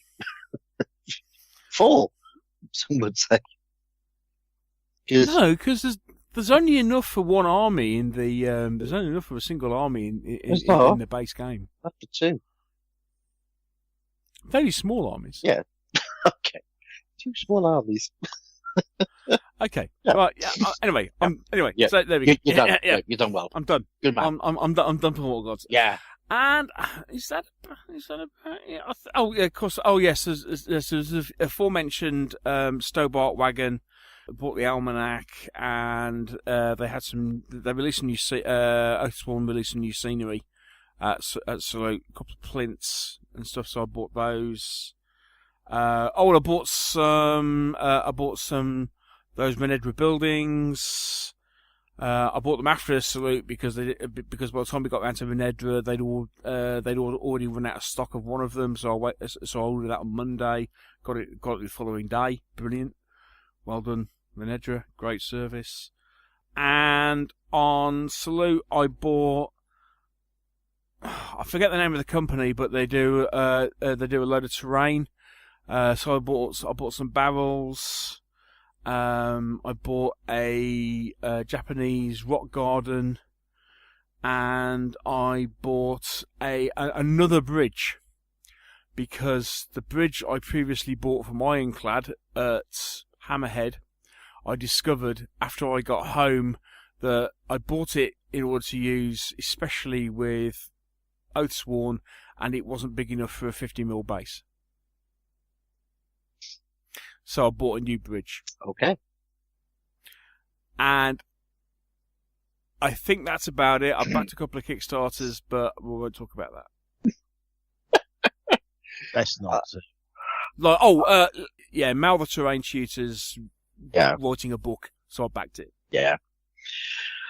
Isn't it amazing, though, when one of us goes quiet and doesn't buy much, the other one of us goes a bit mental? It's been a month. Be 3 weeks. What I mean is, it has to be said. It has to be said that in the last couple of months, for me, have been a bit spendy. A bit spendy. Shall we say? Is this a new definition of bits? Yeah. It's a bit. Yeah, it's been a bit spendy. It's spendy. Yes, I'm going to have to. I'm in the same way as a certain game has done somebody's budget until allegedly until the expo. I think I'm going to have a quiet month or two. Oh God, that means it's my turn next month. Oh dear! Look out, everybody. Yeah. Oh, and yes, I backed the. Yes, because the Kill Forth. Oh, I told you about that on the last show. Yeah, the fact it ended doesn't count. Go away. Move on. Well, I mean, what do you think, Dave? Okay. One other thing. No, I'm enjoying this. Yeah. One other thing. Okay, and I'll talk about this by proxy, and I can't say much other than the fact that I've seen bits, because there's bits I have been shown. Mm-hmm. Josh backed Batman Gotham Chronicles. Yeah. From Monolith. That arrived today. Yeah. I struggled to get the box up the stairs. The box was as wide as it was as wide. Okay, the narrow part of the box was as wide as the stairs, and of course so it was longer than it was wide. Yeah. And it's, I mean, crazy box. Crazy box. Because it's this huge box. It's about half full, but it's still got like 5 boxes in it, which are massively heavy. Yeah. And yet the box is kind of like starting to fall apart at the top because it's all in the bottom. And yes, it was a bit of a. Anyway, Batman has arrived. Oh my word! They have.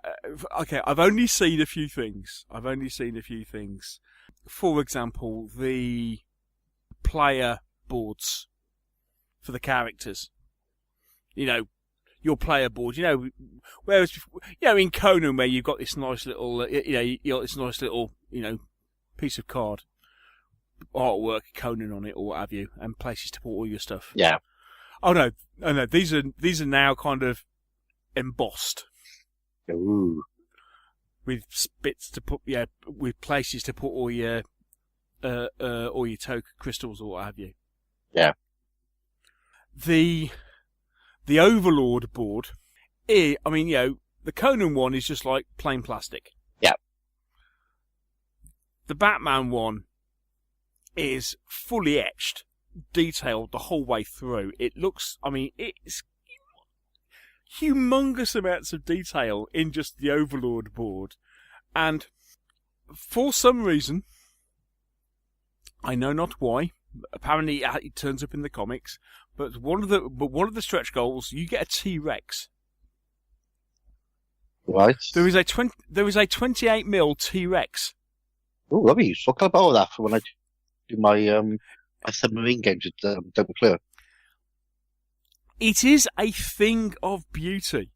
The models, from what I've seen, I've seen a few of the models. The models are gorgeous. They have done a fantastic job with them. I'm hoping to maybe get to play it a bit later in the week. But just to say, Batman has arrived again. Monolith again have not. Okay, I think it's a bit late, but they have knocked it out the park. Mm. It is stunning. Hoping to report on that a bit more. I think they're planning on doing a reprint in June. Cool. But that is, from what I've seen so far, that looks absolutely stunning, and there's masses of it. Just he's opened the box and he kind of goes, "I've got one slight problem." So what's that? I said, "I don't know. I'm not quite sure where I'm going to put it all." Because it's two big Conan-sized boxes, and then it's like 3 boxes about the size of normal kind of deep board game boxes. Yeah, square ones. So 2 big oblongs, 3 squares, and it kind of not got to the point of going, I'm not quite sure how I'm going to store this. Watch this space. Okay, yeah, I'm done. Mr. Hickman. All right, let me think. Okay, so we'll move on to after I'd bought all the large minis from Oswarm. Yes, remember that. That was mentioned on the show, I think, by Mr. Shuck. Yeah, well, I thought I'd start big and work my way down. Best way to do it. So I think at Chilcon I bought another 8 or 9 of the smaller ones. Because they were there. They were looking nice. What else have I bought since then? Into Sarissa for some more Roman scenery. What did I buy from there? Oh, yeah.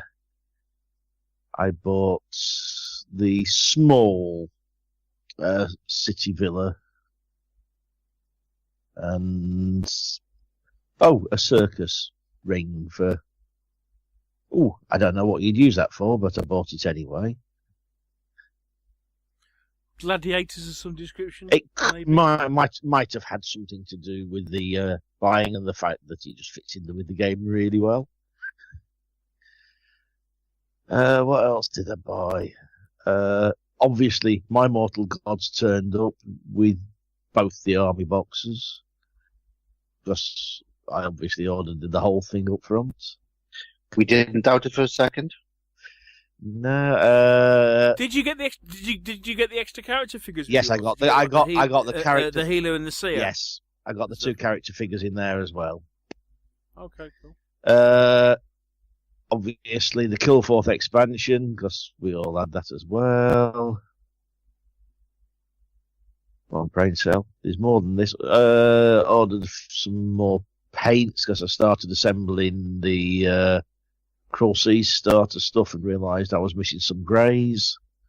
I think that's mostly it. Oh no, yeah, because I obviously I bought some more Gangs of Rome stuff because I just basically Andy's got my wallet in his pocket and he just takes it out when he wants to.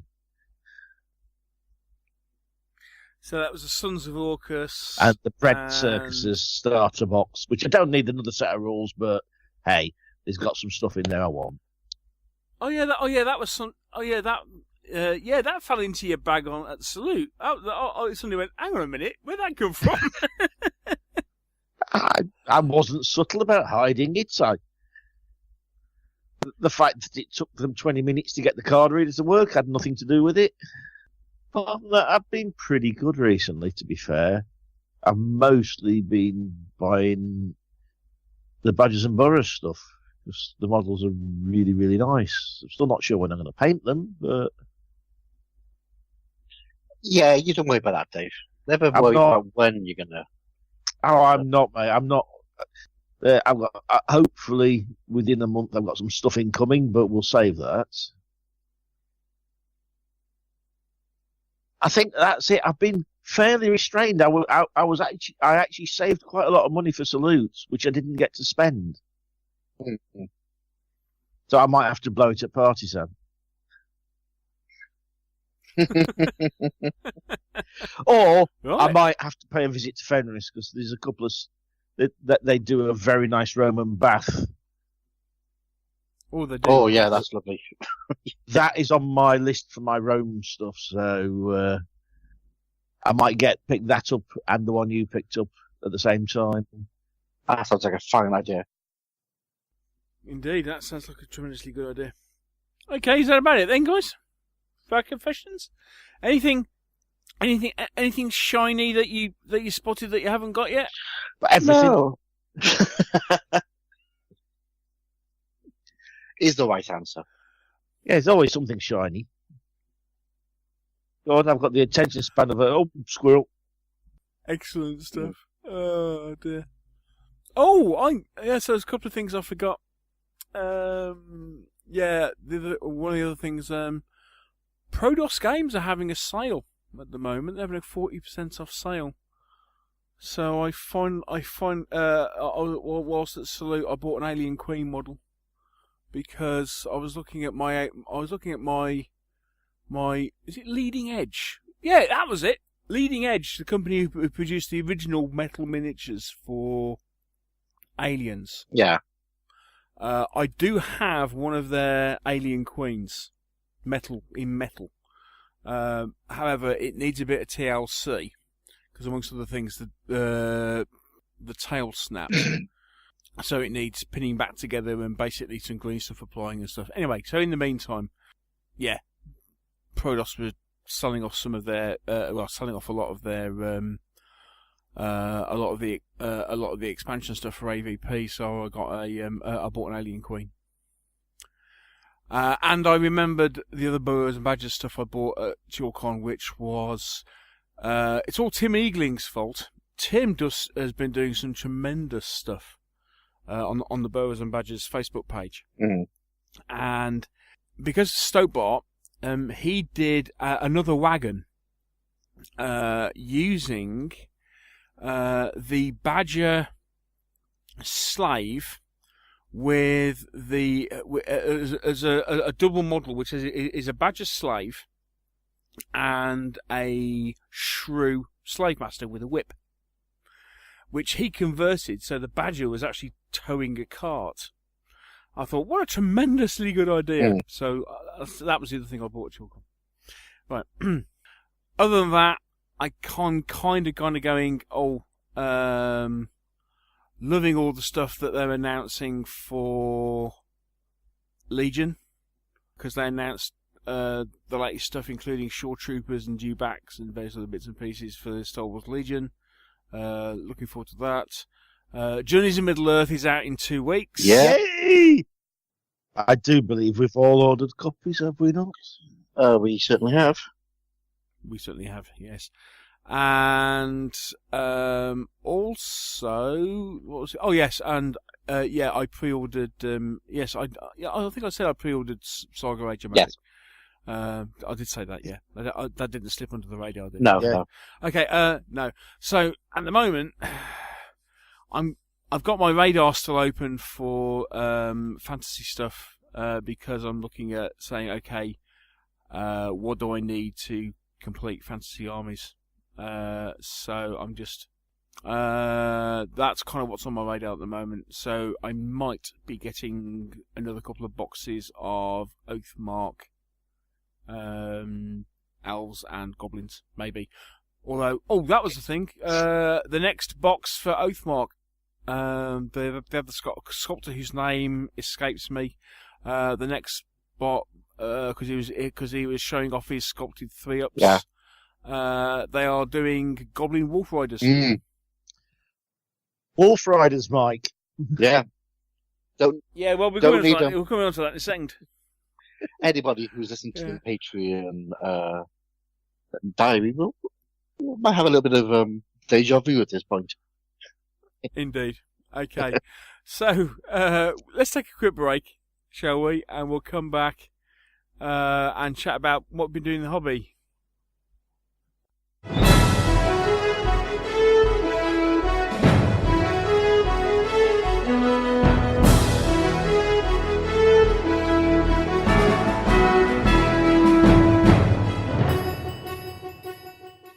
We interrupt this programme to bring you another news flash as we cross once more to our South Wales reporter, Mike. What is happening at Firestorm Games?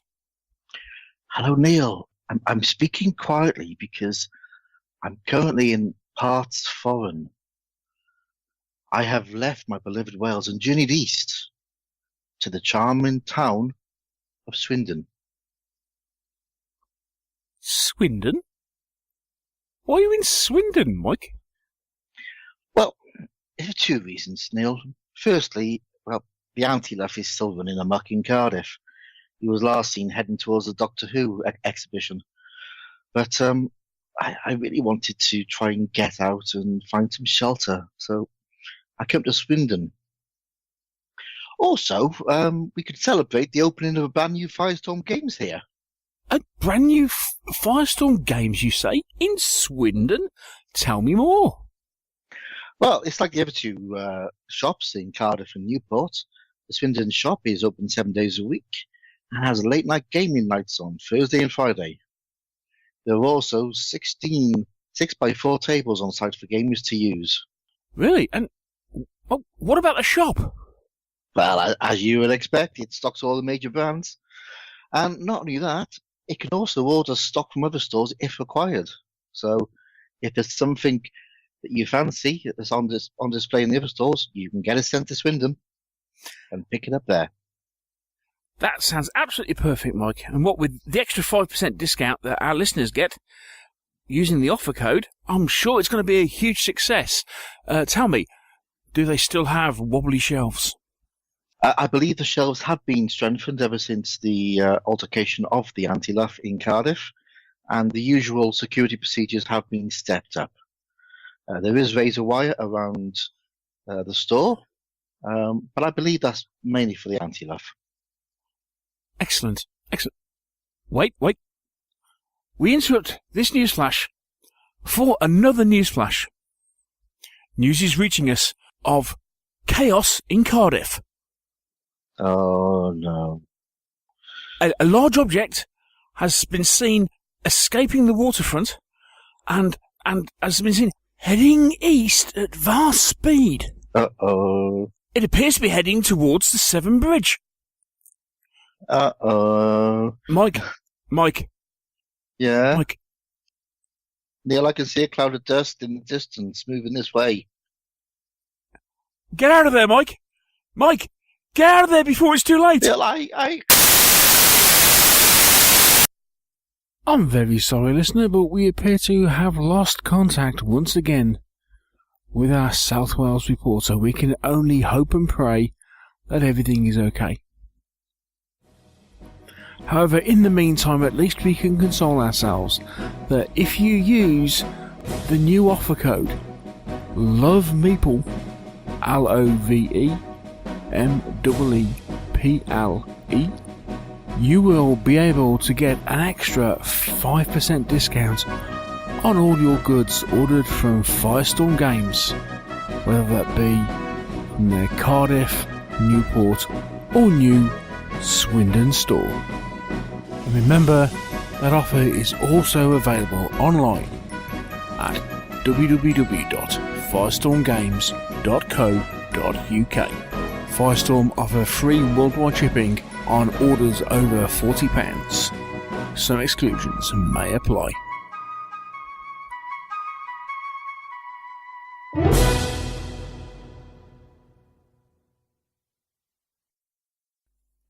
So it's time to catch up on what we've been doing hobby-wise, what we've been gaming, what we've been painting. And I think with Mr. Hickman on the show, I think gaming-wise we're pretty much much on a par, synced. I mean, I've played one thing without you, which I played with Josh. Ooh. That was Legend of Dritz, the D&D. The D&D box that I happen to have in my shelving, yes. Yes. It's very good. It's very good. It's not easy. That was really good. I had a good time with that. Other than that, what have you been playing, Dad? Actually, we haven't been playing that much, have we? Because certain people have not been available when we want to play. Well, That's terrible. and then I wasn't available last week. I wasn't available one night, and then one night we were forced to go out for a Turkish and beer. And yes, Turkish beer beer and beer. Yeah. And okay, yes, let's step away from that one. So that was a gaming. That was a gaming night, which went very. So we didn't game on that one. So what have we been doing then, mate? What have we been doing? We did a Gloom. We did a millionth Gloom thing, Gloomhaven. Yeah, still enjoying it? Yeah, I love the game. Might have to forget about this character and move on to something else to make it more interesting again. Yeah, I think it's a case of once you we've actually got the opportunity. We've actually retired our first character, and now you've got the opportunity to retire a couple of others, make the game a bit more interesting because it changes the party dynamics. Because otherwise, it just changes things out. It changes things around a bit and makes sure that everybody's on top of their game rather than everybody certain people doing the same thing all the time. Yeah, and I don't fancy being a tank as a spellcaster, to be fair. Yes, because a certain person playing a scoundrel, if you go, oh no, I'm not a tank, I can't go in there. Yeah. Yes. We did that. I think that's all we've done. Legends. Legends the other night. Yes, we did. We actually managed to get Imperial Assault to the table. Yeah, we've done a couple of those, haven't we? We've done a couple of those. I'm sure we've done a couple of those. I think there's only been one since the last podcast, to be fair. Yeah. Okay. The Legends thing works really well. I still don't understand why the Emperor appeared in the middle of our. That's because he's in your collection contains everything. So it goes. So we're playing. Randomly selects them up. Yeah, we're playing the Return to Hoth campaign because that was recently added onto the app. So they got the Return to Hoth campaign. So we're onto the. So we've escaped Hoth, and we're investigating. We're investigating General Sorin, basically. Yes, and he's got an Imperial base. Several Imperial facilities on a desert planet. And it actually worked really well. Basically, they had two maps. There was effectively a high-level map, which was made up of like 4 or 5 tiles, which was put up to one side. And what they actually used was 3 of the what would normally be like obstacles that a person hides behind. Each of those actually represented a facility. And once you got to the facility, you entered the facility, and then you generated another board inside so you could then raid the facility and get what you needed. Okay. So it was really clever. It was done really well, and but in the first one, it was a weapons facility, wasn't it? And we walked in, and it's like, okay, and there's an Imperial officer at a console, and then there was a randomly generated character. Oh look, it's the Emperor. Yeah, maybe he was having a visit, like Kim Jong-un. Yeah, he was visiting to try to shock us a bit. Yeah. Yes, he died rather easily. Yeah. Mind you, having said that, he was on his own. So yes. Anyway, yes. So it has its quirks, but it was good fun. Good. So that's it from a gaming point of view. Painting? No. This is where the Shuck comes into his own now. Mr. Shuck here, he's on a run.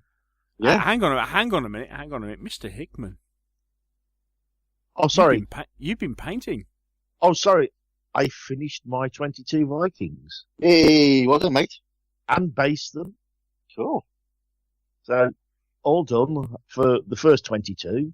I've only got. Yeah, I don't even want to think about the number I've left to do those. And so I fished my Cruel Seas starter set out and started trying to stick together Vospers. Yeah, they're not too bad. They're fine if you know where the guns, what guns are supposed to go on what Vosper and where. Oh, yeah, that was a tricky one. Because they don't list any, they don't actually give you any help whatsoever on that. You actually have to go onto the internet and hunt it down a little bit. Yeah, that's what I did. Yeah. The wiki page is actually quite good on the 73-foot Vosper MTBs, but... Yeah. But so basically what you're saying is that the build instructions contained in the game are rubbish. There are no build instructions. No. There's a list of parts which tells you which hull is which and which torpedo tubes belong on which bomb, which base, and which cabin belongs on which base, and a list of guns. Yeah. That's it. That is all you have. Yeah, I think I found a page which somebody had pictures of them putting theirs together, so I copied those. There is actually a guy did a YouTube video as well, if you want. Yeah. But so at the moment, I'm not going to stick the guns on until they're painted anyway, and that was why I had to order some more grey paints because I didn't quite have enough. Mm. Cool. So well done on getting your first warband together, mate.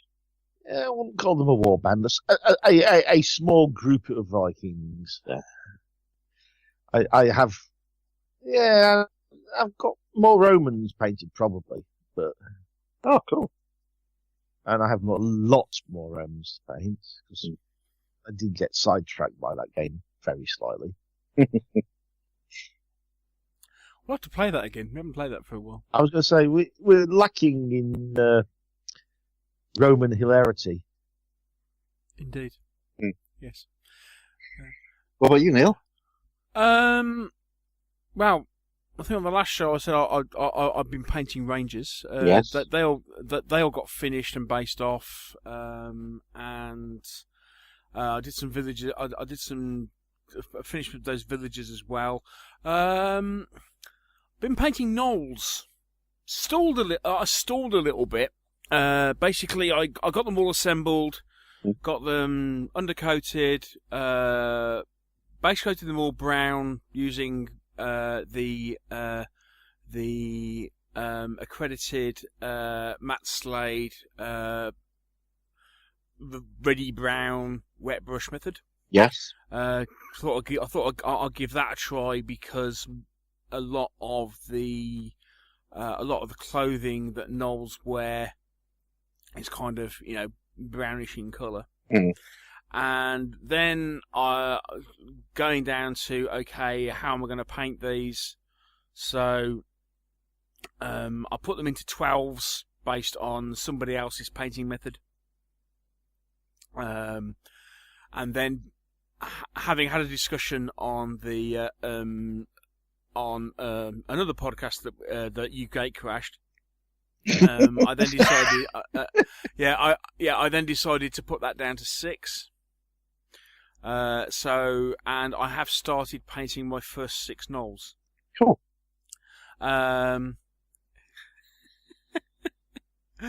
OCD has taken over just slightly. You know when you said, basically what you do, you pick a colour and you paint a couple of bits on a couple of different gnolls in that colour. Yeah. And I decided I was using browns. Yeah. How many grids? No, it's not so much that. It's not so much that. Is that I got all my browns out. How many grid? How's the grid set up? Come on, explain. Well, I've got about 30, 35 shades of brown. Yeah, you don't need all of them. No, you only need about 6 or 7 of them at the most. No. But you see, what I'm got. Obviously, you've got certain ones that you use for the hair, and you got certain ones that you want to use for the, for like, the belts and the leather work and stuff. But all the other bits, it's like, okay, I just want like different selections, and then I paint one bit on each of 6. So I've just basically got them laid out, and then I roll. You roll the dice. Yeah. I've got a D20, and I move on the number of the dice number to the next randomly, because I can't, especially when you've got different paint pots. You got square paint pots, and you got, you can't just randomly select a colour, because you end up knowing what you're going to go for. And I want to kind of I want different shades of brown. Yeah. There's loads of different shades of brown. Yeah. So how do you decide? Well, okay, let's just roll the I'll dice. I'll pick a colour and then decide which bit of the clothing I want to paint in that colour. That sounds good. So at least you can start mixing and matching dark and light shades. Mm-hmm. But at the same time, well, looking at this bears no resemblance to what you were describing the other week, Mike. Oh, but it's sort of a mix. It's sort of a mashup, isn't it? Yeah. Because I quite like your system, Mike, because it seemed very simple. Well, I am. Yeah, well, we see, throw a spanner in the works. You said, well, only paint 6. Yeah. And then it's like, okay, so what's the problem with how? that? Yeah, how do I decide what shade of brown I want to paint? Oh, preaching.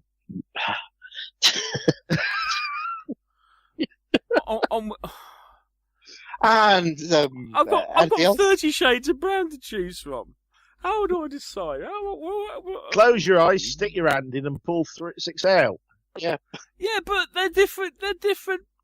I mean, when you got square, because I've got Revel paints as well. When you got square ones and stuff, they're different. You can spot what you're picking out. Yeah, that's true. You do whatever you. And they got, anyway. At least you've done a spreadsheet this time. That's a good sign. No, he's lying. He's probably got a spreadsheet hidden behind this. No. The pots are the pots are arranged arranged in 3 rows. In 3 rows. And okay. Well, it sounds like you're making great progress. They're coming along, and then in the meantime, because some people, when they put together their Rangers of Shadow Deep Ranger, decide that no, we don't want dogs. I don't want a dog as a companion. I want something more. So decides that he wants is it an Arcanist? An Arcanist as a companion. And I kind of went, crap! I painted dogs and I painted a hawk. Has he got enough points for that? He spent enough points and his character set up to give it him. He's got leadership. He's got leadership traits, so he's got 15 points. Okay, yeah. Which some of us are more general purpose. Yeah. Anyway, so I thought, heck, what am I going to do for an Arcanist? So basically, I thought, I know, I'll get the Frostgrave. Frostgrave Wizard. I'll use a Frostgrave Wizard. So I bought. I painted one of those at the start of the week. Over the weekend, actually, funny enough, on Sunday. I kind of finished him on Sunday. They're really nice. I must admit, I was really impressed with the facial details on the Frostgrave Wizard. The head I picked up, it really, even just like doing a. I did Matt Slade's paint and did 3 colours. Yep. And then washed over the top of it, and don't tell it Matt. Comes out. Just putting a wash over the top just blends it. Just blends it back down together. Remember, but don't tell works. him the wash is not necessary. It works really. I'm sorry. Yeah. It works really well. Really nice little figures. Those new plastic Frostgrave Wizards are really nice. Lots of little options. So yeah, get in there. And the novels are coming along. Good.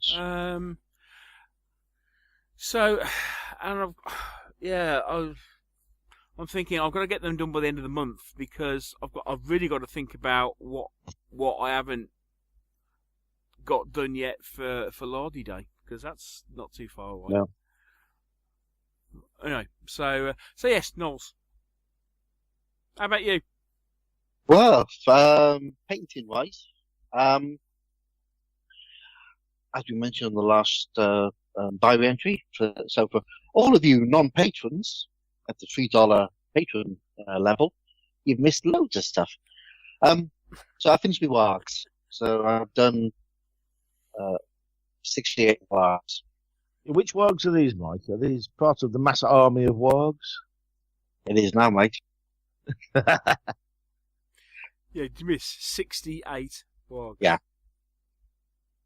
With riders, yeah. So I've done them. I did the Attack on Weathertop box set because I put a little poll out on. I gave three options. Blimey, have you done them? I'm not seeing a picture of them. Oh, I might not post a picture. I must post a picture. So yeah, I mean, they're easy. I mean, it's 5 ring waves done in my patented, slightly different colours style. I was going to say multicoloured ring waves. Yeah, they don't look so bright normally. They're very muted. Yeah. Do you want to know my how I do that? There's a couple of people have asked me. Go on. Well, basically, I spray on black. I give them a sort of light wet brush of a dark grey. Let it dry. And then I give them a non-oil black wash over the top. Yes. When that's dry, I give them another wash of a colour, like a green or a red or a blue or a purple. And that's that'll just give vague hints in the corners. Yeah. And that's all I do. It takes about 10 minutes. Oh, that's very clever, young man. And what you can really do, if you're really posh, David, you can do different colours in different parts. So you can like do a red radiating down through a purple into a blue. Ooh. Looks lovely. Sounds advanced, that does. It's just the same. You just yeah, it takes minutes, and you get a really good effect of it. And then just paint on a little bit of silver. Yeah, so those waves took me about half hour to do all 5 of them. Sorry, that's just not allowed. Yeah. Far too fast. Then yeah, the Hobbit too easy. Yeah, so I did an Attack on Weathertop. I will post a picture before this podcast goes out. I made a start on my Morion Orcs. So there was 36 Morion Orcs in the Hellenor Fields. Yes. Box set. So the new that's the new one. Yeah, Yeah, that's the new one. I decided 36 was an odd number, so I bought another 12 to put it up to 48. Hang on. Sorry. 36 is an odd number. Yeah. Well, Hang on. Isn't you're a blooming computer programming? You're meant to be good at maths. yeah, it's an odd number, 36. 48 is a much better number, especially when you count the base figures in eighths. Yeah. Okay, 36 yes, I can see that. doesn't fit his 8, so he needs more. Yeah, I need more. So he got a lot more rather than just, yeah. No, I only got Only 12 12 more. more. That's a box. Yeah, a box. It's what it's through. I bought it off eBay for about £7. You mean you didn't find somebody who had a load of them and bought the lot out? No, I was good. Dave. Oh, I bought Is that because enough. you ran out of money? Or... Yeah, yeah. When I was them, I had run out of money. So yeah, I bought the 12. So that started those. I've done 6 of them. I've got another 12 halfway in the go, but I've been distracted. What have you been distracted by? I've been distracted by Mortal Gods. I decided I wanted to paint some Spartans, so I painted 2 up last night. Not 100% sure on the linen colour; it's a bit yellowy, so I've just done another 2 in a sort of white sort of linen armour. Did you buy the body oil for the Spartans? Body oil, yes, yeah, I've got all that. I found if I use a little bit of soft tone over them for Foundry Mediterranean flesh, it just gives you that nice colour. Oh, Nice. it's Foundry Fleshes. Okay. Yeah, Foundry Mediterranean flesh. It's nice, deep skin tone. I must admit, I have just bought the Foundry Mediterranean flesh set simply for painting Mortal Gods and Mythic Battles. Yeah, that'll do it. Yeah. Yeah, So I don't have any flesh colours for Mediterraneans at the moment, even though I'm doing Romans, so... Eek. yeah, it's a nice tone. To put it into the fantasy context, it's kind of like dwarven flesh. It's got that deeper tone to it. And if you put a soft tone wash over the top of it, it just bronzes it a little bit, so it looks like it's tanned.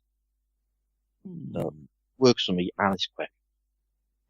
So I did buy, I just ordered another sprue of armored hoplites, also armored Spartan hoplites from eBay for about £4. So I thought, Why? I just thought if I mess up some of these figures and I'm not happy with some of the colours, then I can just Do some more. just fill in a couple and do some more. Okay. And also gives me a load more spares that I can use for other armies. I might do like another, the ones which come in the core set. I might do as one of the smaller city states. Yeah. So I can use bits of Spartan. Obviously not the heads and the massive hair pieces you got of them, but I can use the rest of it in them. Just change the shields around. I forgot to say, I ordered a load of little big man shields. Shield transfers. Oh, right, cool. Yeah. Yeah, for the For the grids. Greeks, yeah. Yeah. Yeah, they are cool because you do not want to be scratch building, freehand painting those, No, really, do you? no. Because but they do kind of make the old Greek look. They don't they? do, yeah. So, yeah, that's all on the go, really. I did some 6mm Glorantha figures as well, just to get my hand in. That's about it on the painting table. Gaming-wise, things have been busy. So Yeah. we've had a couple of games of Rangers. We finished the campaign in the book, the second one, the Tower of what's it called? Yeah. Yeah, we've done that one, and we've done the first 2 games of the next campaigns in the book, which I can't remember the name of. Was that the big one? No, Oh no. Yeah, Yeah, I know it's- which one you mean. Yeah. yeah, it's the one before the big one. So we've done that.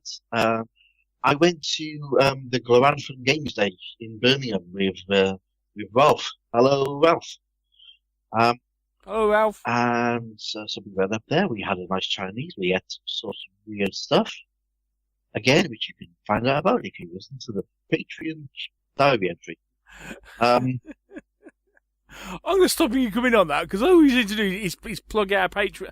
Okay, maybe I don't plug it enough, but yeah. So you want me to stop plugging the Patreon thing? Yes. Okay. So that was a role-playing day. I got to play 2 role-playing games. So I played Hero Quest in the morning, which is a very high-level Gloranthan storytelling game. Hero Quest is, if you ever played role-playing, it's not at all what they call crunchy. It's very rules light.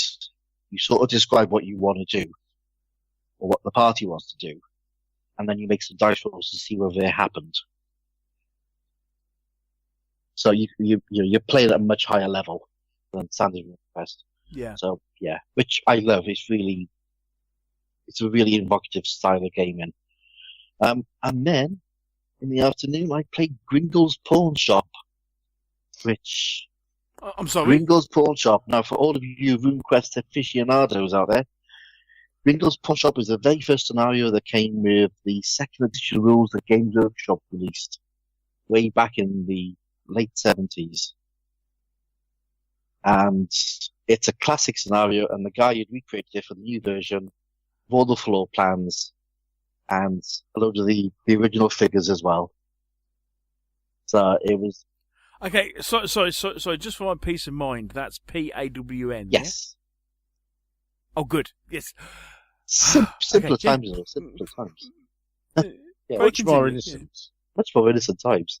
Yes. So we successfully, as a party of adventurers, managed to protect the pawn shop.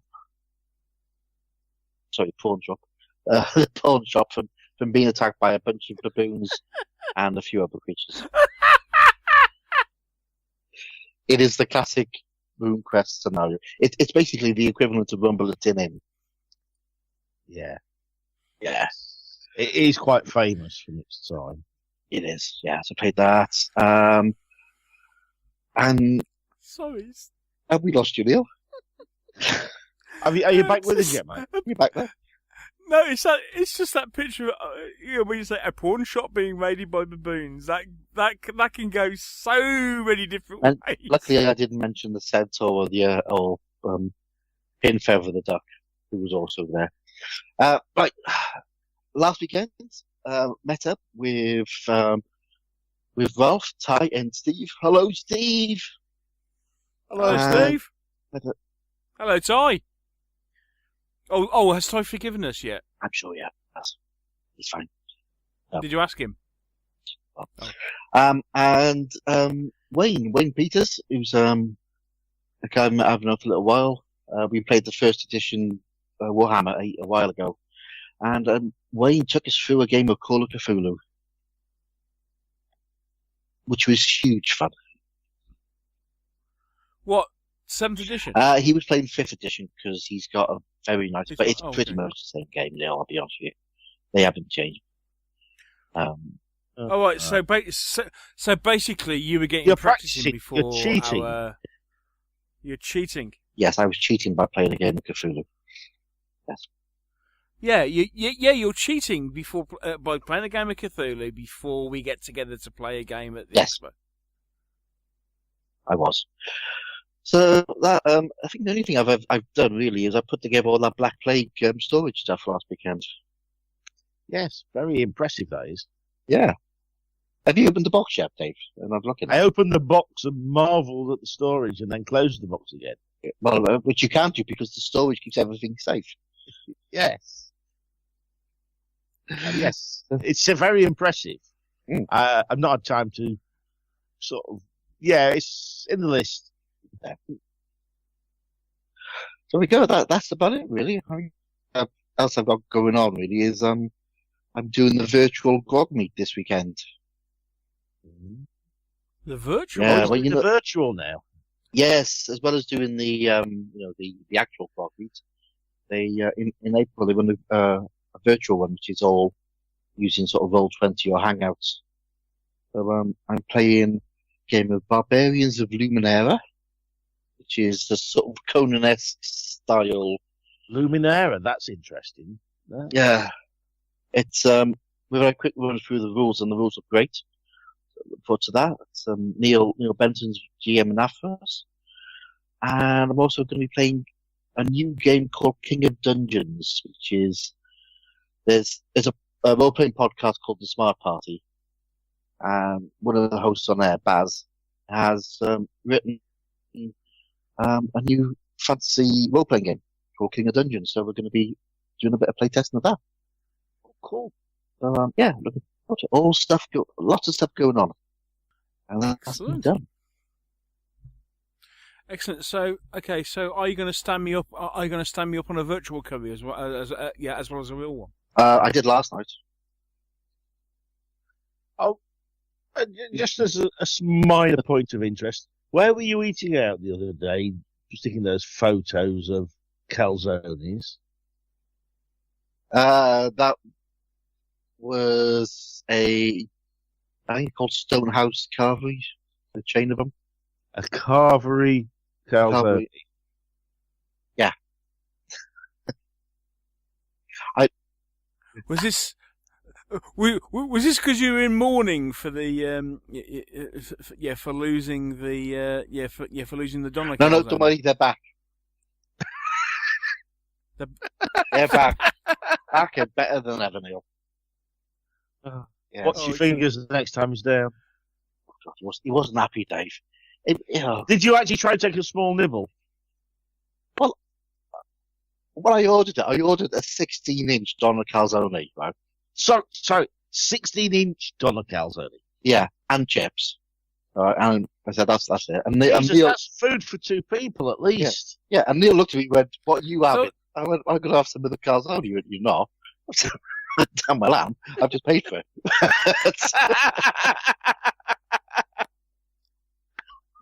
I had a little sliver on the side thing, which was enough for me. You know.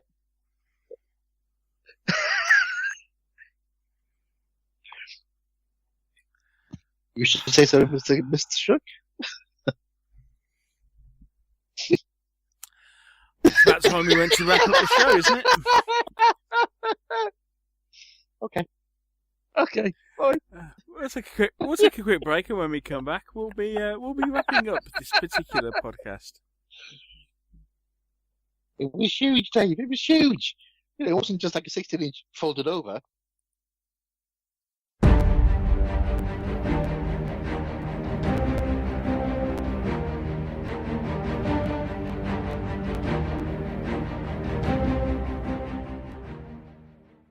What is it about food, Hobbsy? We ended up talking about Chinese food on the last time we recorded together. Yeah, we did.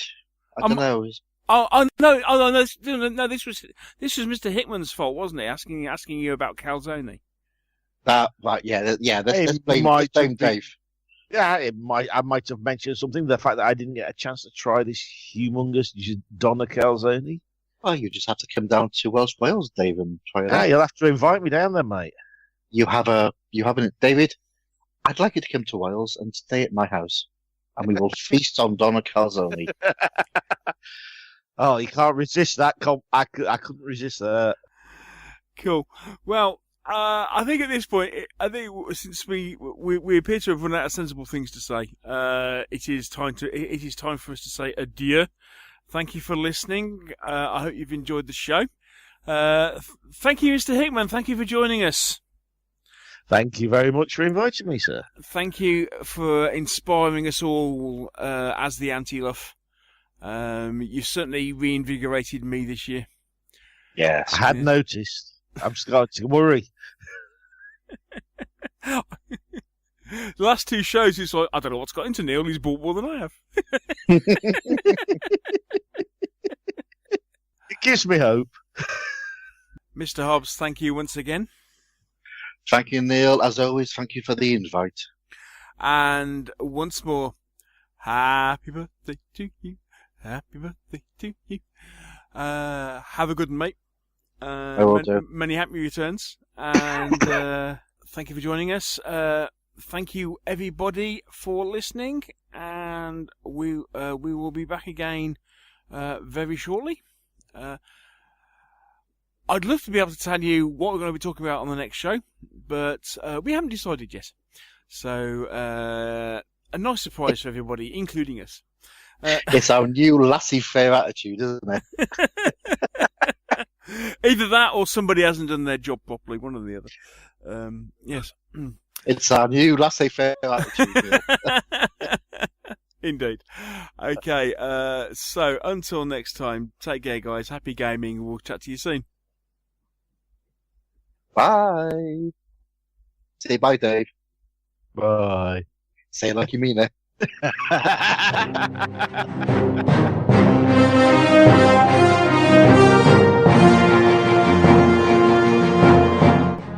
Thank you for listening to the Meeples and Miniatures podcast. If you've enjoyed the show, why not share it with others by leaving us a review on iTunes? And if you have any comments or questions, you can always email the show. The address is info@meeplesandminiatures.co.uk. And you can also visit our webpage, where you'll find a complete episode archive, all the View from the Veranda podcasts, rules reviews, and our blog of hobby items and news, which is updated several times a week. This is also where you'll find the links to our presence on social media, and here you can follow us on Twitter or join our Facebook group. And finally, here you can also find details should you wish to support us by making a donation to the podcast. All this on the Meeples and Miniatures website, www.meeplesandminiatures.co.uk. The Meeples and Miniatures podcast is licensed under a Creative Commons Attribution, Non-Commercial, No Derivatives 3.0 Unported license. Thanks again for listening, and we'll see you in a couple of weeks.